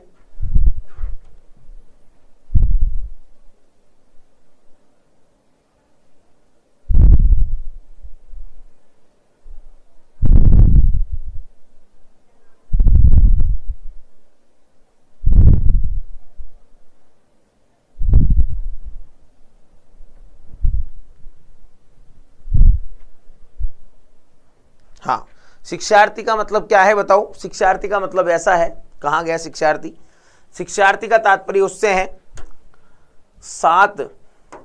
7 नियम 2, इसमें शिक्षार्थी की बात की गई है। Good morning. इसमें यह बात की गई है कि कोई कर्मचारी स्थायी पद के, कोई कर्मचारी, किसी कर्मचारी को स्थायी पद है, स्थायी पद खाली है, किसी व्यक्ति को मासिक वेतन के आधार पर उस पद पर लगाया गया है, कुछ समय के पश्चात उसे हटा दिया जाता है, यानी शिक्षार्थी यानी प्रशिक्षणार्थी के तौर पर उसे लगाया गया है। ठीक है, प्रशिक्षणार्थी के तौर पर उसे लगाया गया है। ठीक है, क्लियर है? तो उसे इस प्रकार की जो सुविधा है वो इनसे लागू नहीं होगी। इस प्रकार की सुविधाएं हैं जो इन्हें प्राप्त नहीं होंगी, यह आपको अच्छे से याद रखना है। ठीक है, चलिए।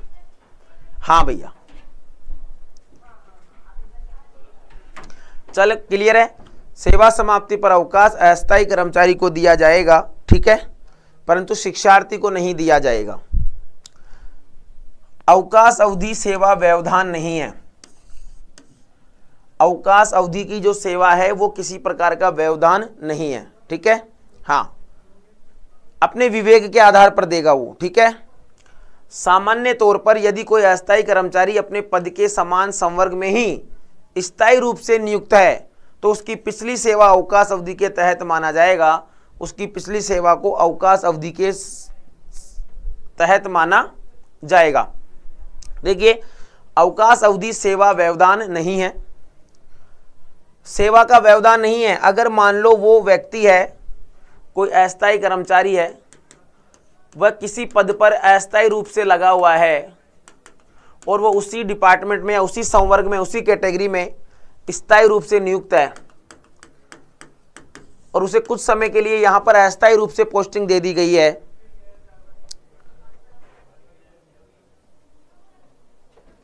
हाँ ठीक है, तो मान लो वो स्थायी रूप से है, लगा हुआ है, कुछ समय के लिए उसे अस्थायी पद पर दिया गया था, तो यह पद कुछ समय के लिए खाली है, यह पद कुछ समय के लिए खाली है, तो उसकी पिछली सेवा अवकाश अवधि के तहत मानी जाएगी। किसके तहत मानी जाएगी? अवकाश अवधि के तहत।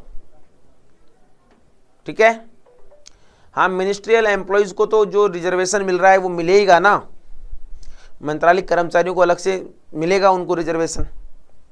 ठीक है, तो एक ही डिपार्टमेंट में आप एक फिक्स्ड पोस्ट पर हैं, स्थायी पद पर हैं, और कुछ समय के लिए आपको अस्थायी पद पर नियुक्ति दी जाती है। उन दोनों का जो ड्यूरेशन है उसे अवकाश अवधि के तहत माने जाएगा। यानी अवकाश अवधि सेवा में व्यवधान नहीं है। आप ऐसे ना सोचें कि भैया ये जो टाइम पीरियड था, ये टाइम पीरियड हमारा खराब निकला, इससे हमारा समय खराब हुआ, जॉब का वो टाइम पीरियड उसे नहीं माना गया, उस समय की सैलरी नहीं दी गई, ऐसा कुछ भी नहीं होने वाला है। 178 नंबर सुखदेव सिंह अच्छे नंबर हैं, हो जाएगा। ठीक है, असाधारण अवकाश नियम नंबर 96, असाधारण अवकाश। ठीक है, हाँ असाधारण अवकाश क्या है याद रखिए। ऐसे अवकाश साधारण तौर पर कर्मचारी असाधारण अवकाश तभी स्वीकृत कराता है जब उसके अवकाश खाते में किसी तरह के अवकाश शेष न हो। इमरजेंसी, दिनांक 26 फरवरी 2002 के बाद अस्थायी कर्मचारी को असाधारण अवकाश तभी मिलता है जब उसने 3 वर्ष की सेवा कंप्लीट कर ली हो। अस्थायी कर्मचारी का मतलब समझते हैं आप? हाँ, एक्स्ट्रा ऑर्डिनरी लीव, EOS, बिल्कुल सही है 96, असाधारण अवकाश एक्स्ट्रा ऑर्डिनरी लीव। तो इसके बारे में भी याद रखिएगा। अस्थायी कर्मचारी जब 3 वर्ष की सेवा संपूर्ण कर ली है, यानी कि वो एक तरीके से स्थायी पद पर आसीन है, तब उसे ऐसा किया जाएगा।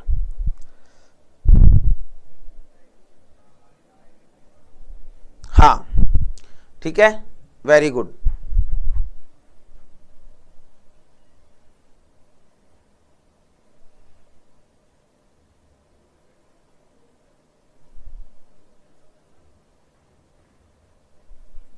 ठीक है, यहां पर एक कंडीशन और देखिए आप। मान लो कोई परिवीक्षाधीन है,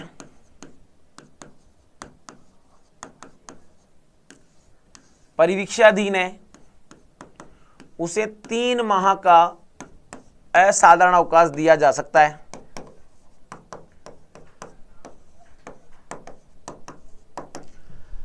परंतु एक कंडीशन यह याद रखिएगा कि जो परिवीक्षाधीन प्रश्नार्थी है उसे 3 माह से अधिक दिया जाता है। 3 माह से अधिक, 3 माह से अधिक अगर उसे असाधारण अवकाश दिया जाएगा तो याद रखिएगा यह उसके फिर परिवीक्षाधीन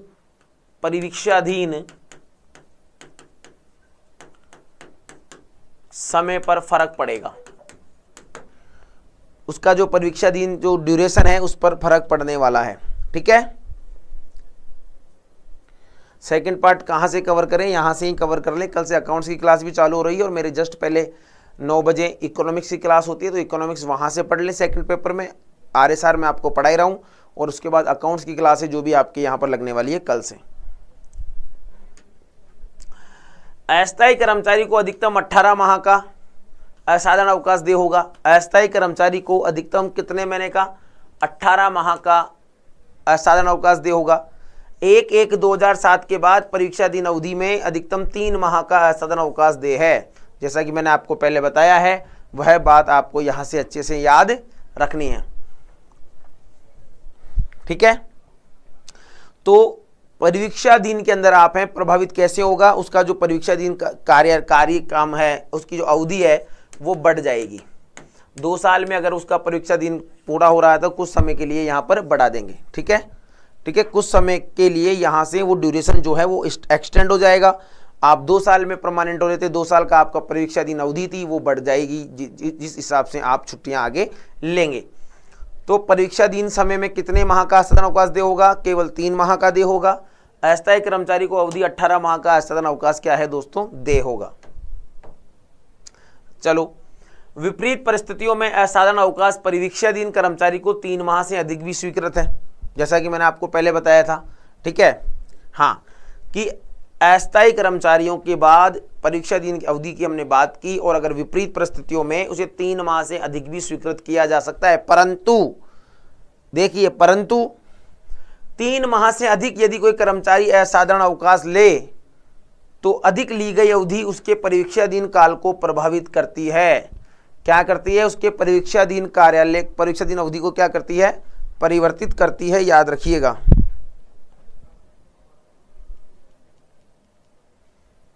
उसकी परीक्षाधीन अवधि को क्या करती है? प्रभावित करती है। क्लियर? हाँ, कंप्लीट पीडीएफ दे देंगे। आज तक की जो भी है, आज तक की कंप्लीट पीडीएफ आपको प्रोवाइड करवा दी जाएगी, आप निश्चिंत रहें।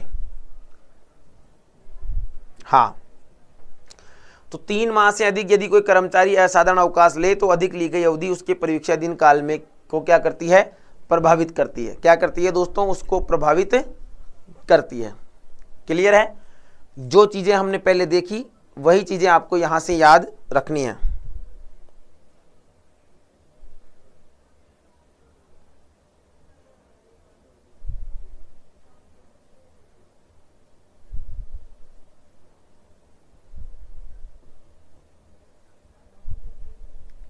हाँ, ठीक है, ओके, क्लियर है?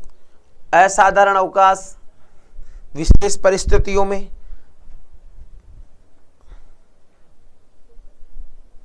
सर आरएसआर कितने दिनों में तैयार हो सकता है? आरएसआर भैया बिल्कुल 20 से 25 दिन में, अगर हम डेली 2 घंटे दें, आसानी से तैयार हो सकता है। कोई बड़ी बात नहीं है। ठीक है, कंप्लीट तरीके से आप notes proper short trick type में बनाएं। कल मैंने आपको बताया था ना, वो उपार्जित अवकाश का पूरा चार्ट बनाया था। वैसे अगर आप एक चार्ट बना लें, खुद के हाथ से उस चार्ट को बना लें, तो चीजें याद होंगी। पता है आप लोगों को? चलिए,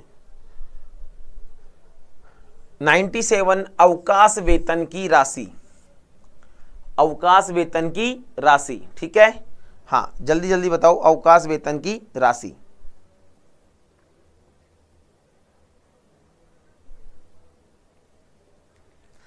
अब इसका तो अपन ने पहले ही बता दिया था। अवकाश वेतन, भैया अवकाश वेतन जिस प्रकार का आप अवकाश ले रहे हैं, जिस प्रकार का आपका अवकाश ले रहे हैं, जिस प्रकार के आपकी अवकाश की प्रवृत्ति है, जिस प्रकार की आपके अवकाश की प्रवृत्ति है, उस हिसाब से ही आपको दे दिया जाएगा।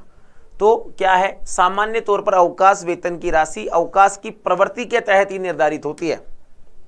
ठीक है, उसकी प्रवृत्ति के तहत ही, उसकी प्रवृत्ति के अनुसार ही हो गई है। ठीक है, जिस प्रकार का अवकाश आप ले रहे हैं उस प्रकार के अवकाश की प्रवृत्ति के आधार पर ही क्या हो जाता है, अवकाश वेतन की राशि निर्धारित की जाती है। नियम नंबर 98 है, उसे विलोपित कर दिया गया है। नियम नंबर 98 का संबंध यहां पर नहीं है, इसे हटा दिया गया है। ठीक है, चलिए, विशेष असमर्थता अवकाश, नियम नंबर 99, विशेष असमर्थता अवकाश। सेशन को लाइक शेयर भी करो रे खापटो ज्यादा से ज्यादा। हाँ, विशेष असमर्थता अवकाश। ठीक है, देखिए यहां पर क्या क्या चीजें रहने वाली है। पहला, दिनांक 14/12/2012 के बाद घर से कार्यालय व कार्यालय से घर ड्यूटी नहीं माना जाता है। समझे? 9 बजे आपका ऑफिस है और 5 बजे आप निकलते हैं। आप अगर 8 बजे घर से निकलते हैं तो ये आप ऑन ड्यूटी नहीं है, इसके बाद भी आप ऑन ड्यूटी नहीं है। तो यानी घर से कार्यालय व कार्यालय से घर ड्यूटी नहीं माना जाता है। कई केस ऐसे हो जाते हैं ना कि बंदा ड्यूटी करके जा रहा था, उसके साथ कुछ घटना घटित हो जाती है, साहब वो तो ऑन ड्यूटी था, उसको जॉब दो, उसको जॉब दो, उसको पूरे जॉब में रहने के जितने भी लाभ थे वो दिए जाएं। अरे नहीं लाला, सरकार ने सोचा फिर तो बंदा 24 घंटे जॉब पे रहेगा। तो ये अलग से ये बात कही गई है कि घर से कार्यालय, वो कार्यालय से घर ड्यूटी नहीं माना गया है। 18 मई 2010 के बाद चुनाव में ड्यूटी घर से निकलते ही मानी जाती है। चुनाव में ड्यूटी है, हाँ, चुनाव में ड्यूटी घर से निकलते हैं, घर से निकलते ही कुछ दूर चलते ही चुनाव का कार्यालय आ गया। हमने वहां से पेटी उठाई, बस में रखी और हम वहां से निकल लिए। ऐसी कौन सी परिस्थिति है जिसमें घर से निकलते ही बंदा ऑन ड्यूटी माना जाता है? चुनाव में ड्यूटी लगी हुई है तो आप घर से निकलते ही, कुछ दूर चलते ही, मतलब घर से निकलते ही आप क्या माने जाएंगे? ऑन ड्यूटी माने जाएंगे। घर से निकलते ही क्या माने जाएंगे दोस्तों? ऑन ड्यूटी माने जाएंगे। क्लियर है? ओके, सारी चीजें लिख दी है मैंने सिंपल भाषा में। इस नियम के तहत सरकारी कर्मचारी को कार्यस्थल पर कोई सती हो जाती है, कार्यस्थल पर कोई सती हो जाती है तो सती होने के 3 माह तक आवेदन पत्र देकर विशेष असमर्थता अवकाश का लाभ उठा सकता है।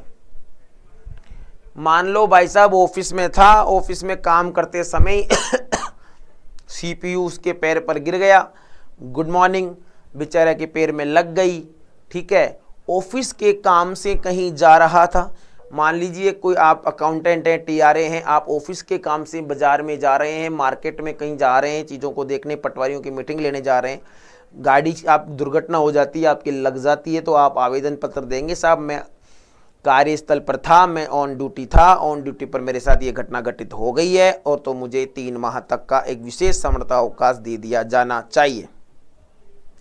तो विशेष समर्था अवकाश का लाभ उठा सकता है कितने महीने के लिए? 3 माह।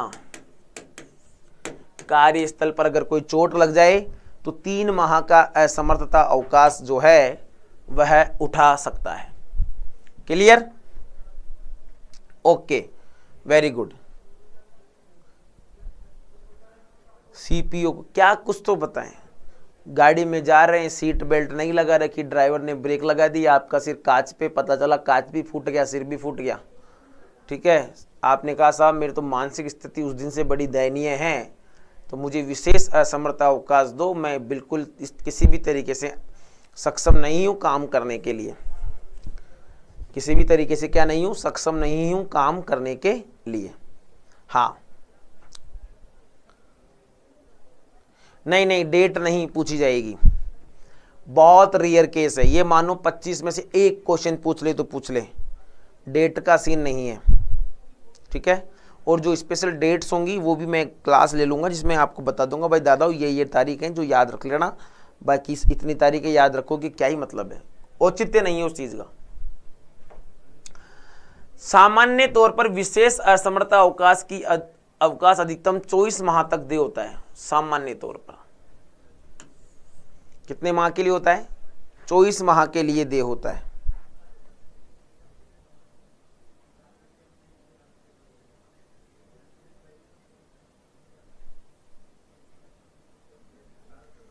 ठीक है, अब मेरी बात समझे। इसको समझाने के लिए मुझे एक बार वापस पीछे लौटना पड़ेगा। आप लोगों ने यह, हाँ, नहीं, अब आप लोग सोचो, मान लो कार्यस्थल पर, इसको ऐसे मत समझना कि 3 माह तक ही छुट्टी ले सकेगा। इसका ऐसे समझो, आपके जनवरी में लगी, आप जनवरी, फरवरी और मार्च, ठीक है, 1 तारीख को ही लगी और ये 30 मार्च है, 3 महीने का आपके पास ड्यूरेशन है। आपको फरवरी में जाकर मान लो कुछ एहसास हुआ कि यार मेरे हाथ में दर्द हो रहा था, मेरे हाथ में लगी थी, ठीक है, तो आप 3 माह के भीतर आवेदन प्रस्तुत कर कह सकते हैं साहब मुझे विशेष असमर्थता अवकाश दिया जाए। 3 माह का नहीं, 3 माह के, आपके जिस दिन कोई घटना घटित हुई है उससे 3 माह के भीतर आप आवेदन दे सकते हैं। तुरंत भी दे सकते हैं, 1 महीने बाद दिक्कत हुई तो 1 महीने बाद भी दे सकते हैं, उसके बाद दिक्कत हुई तो उसके बाद भी दे सकते हैं, ठीक है। विशेष असमर्थता अवकाश का लाभ उठा सकते हैं।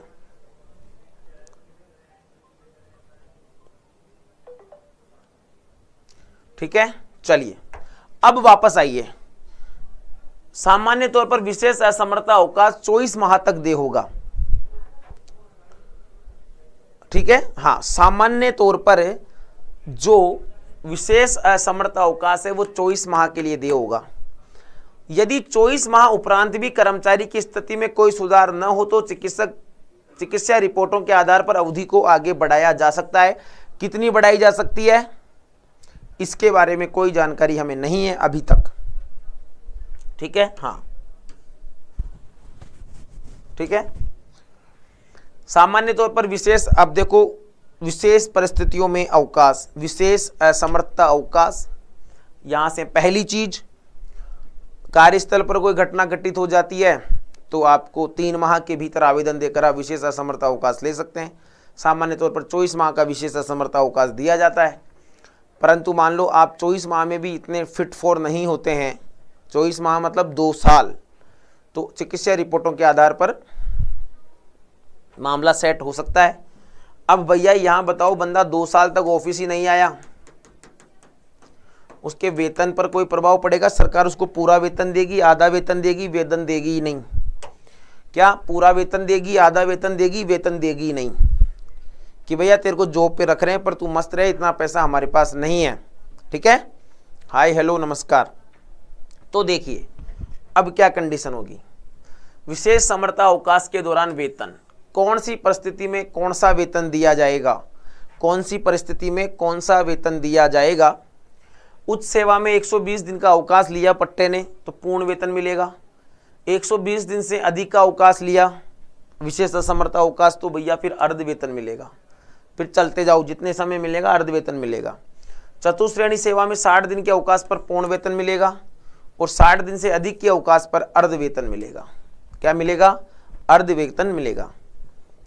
हाँ, आंगनबाड़ी कार्यकर्ता की वैकेंसी कब आएगी उसका एग्जाम ही डेट दे दिया है अक्टूबर में, और जल्दी ही विज्ञप्ति भी जारी होने वाली है।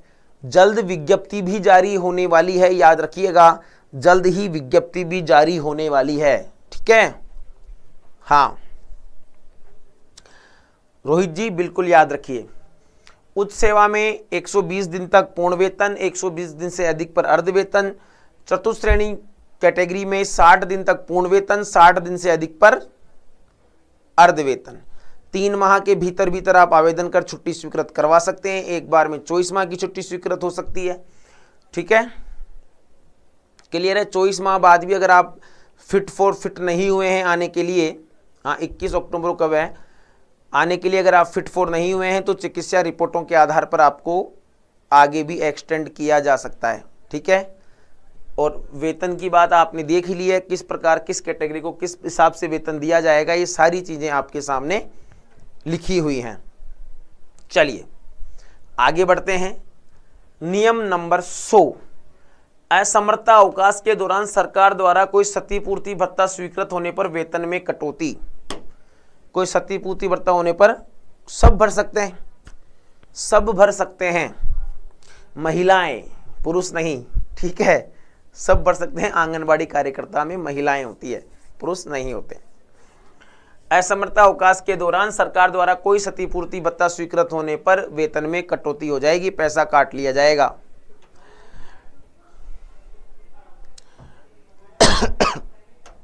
आर्य सर की आपकी क्लास नंबर 2 देख रहा हूं, आज से तैयारी की है, पीछे रह गया, कोई नहीं टिंकू, देर आई दुरुस्त है। ये कमेंट पढ़ो गहलोत बॉय का।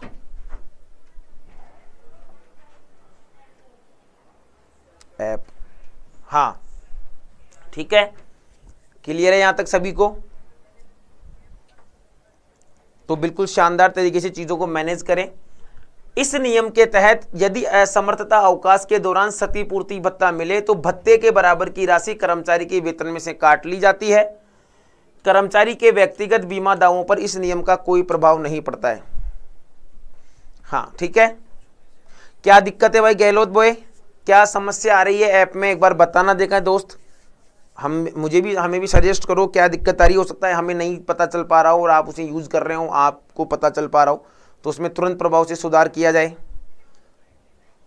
जल्दी से जल्दी कमेंट करो। 2-3 बार टेस्ट की कोशिश की लेकिन ऐप काम ही नहीं करता। ओके,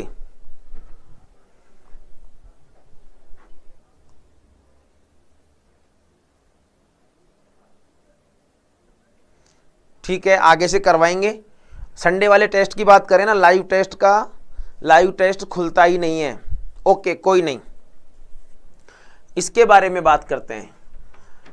देखो, मान लो आप कार्यस्थल पर चोटिल हो गए हैं, सरकार ने आपको 15,000 रुपये का क्षतिपूर्ति दिया है, तो उसको लेकर खुश नहीं होना है, उसको लेकर खुश नहीं होना है कि साहब 15,000 सरकार ने दे दिए। सरकार 1 रुपये भी एक्स्ट्रा तुम्हें देने वाली नहीं है। तुम्हारी तनख्वाह 30,000 थी, तो जो उस महीने की तनख्वाह आएगी ना तुम्हारी, वो 15,000 रुपये कट कर आएगी, यानी तनख्वाह 15,000 ही आएगी। वो क्षतिपूर्ति तो गवर्नमेंट ने उस हिसाब से दी है कि भाई महीने के बाद सैलरी आएगी, बीच में बंदे के कार्यस्थल पर कोई चोट लग गई है, ठीक है। हाँ, ठीक है, तो याद रखना, वो तो आपको उस परिस्थिति में दिया गया है कि उस परिस्थिति में मान लो आपके पास पैसा नहीं है, तो सरकार ने आपके अकाउंट में पैसा डाल दिया, पर जब आपकी सैलरी आएगी तब आपको वो क्षतिपूर्ति भत्ता काट दिया जाएगा। क्लियर है? हाँ, तो आपका वो क्षतिपूर्ति भत्ता है जो काट लिया जाएगा, याद रखिएगा। क्लियर है? चलिए, तो याद रखना नियम नंबर 99 जो आपने देखा है कि विशेष असमर्थता अवकाश, उस विशेष असमर्थता अवकाश के दौरान अगर कार्यस्थल पर आपको किसी प्रकार की चोट लग जाती है तो उसमें आपको क्या करना था, आप 3 माह के भीतर क्या कर सकते थे, आवेदन कर सकते थे कि भाई मुझे छुट्टी चाहिए विशेष असमर्थता अवकाश के दौरान। आपको मैक्सिमम 24 दिन की छुट्टी, मैक्सिमम कितने माह, 24 माह की छुट्टी प्राप्त हो सकती है। पर आप 24 माह के बाद भी फिट नहीं है अपने स्थायी पद को ग्रहण करने के लिए, तो चिकित्सा प्रमाण पत्र के आधार पर आपको क्या कर दिया जाएगा, चिकित्सा प्रमाण पत्र के आधार पर आपकी अवधि बढ़ाई जा सकती है। पर क्या सरकार, आप तो 2 साल तक भैया बेड पर हैं, घर पर हैं, तो सरकार आपको पैसा थोड़ी ना देगी, बिल्कुल नहीं देगी। इसमें एक चीज और जोड़ लें, अगर आप उच्च सेवा में, 2 ही कैटेगरी बनाई है, उच्च सेवा और चतुर्थ श्रेणी, उच्च सेवा और चतुर्थ श्रेणी। अगर आप उच्च सेवा में हैं तो 120 दिन तक तो आपको पूर्ण वेतन दिया जाएगा। क्या दिया जाएगा? पूर्ण वेतन। 120 दिन से अधिक आप उपस्थित नहीं हैं तो आपको फिर अर्ध वेतन दिया जाएगा, आधा वेतन दिया जाएगा। यहां पर चतुर्थ श्रेणी में कैटेगरी बनाई है, अगर आप 60 दिन तक अवकाश पर हैं, 60 दिन तक, तो पूर्ण वेतन देगी गवर्नमेंट। क्या देगी? पूर्ण वेतन देगी। और 60 दिन से अधिक हैं, कितने दिन से? 60 दिन से अगर आप अधिक हैं तो आपको अर्ध वेतन दिया जाएगा। क्या दिया जाएगा? अर्ध वेतन दिया जाएगा। तो ये चीज आपको अच्छे तरीके से याद रखनी है। आज की क्लास को थोड़ा यहीं समाप्त करते हैं, फिर मुलाकात करेंगे कल 11 बजे। पीडीएफ आपको Sanjay sir history Telegram channel पर मिल जाएगी। ऐसे ही अपना प्यार बनाए रखें। एसआई का रिजल्ट उम्मीद है कि इस वीक में आने की पूरी उम्मीद है, ठीक है। हाँ, हंसते खेलते मुस्कुराते रहें, अपनों के साथ रहें। चैनल पर नए हैं तो चैनल को सब्सक्राइब करना ना भूलें। धन्यवाद।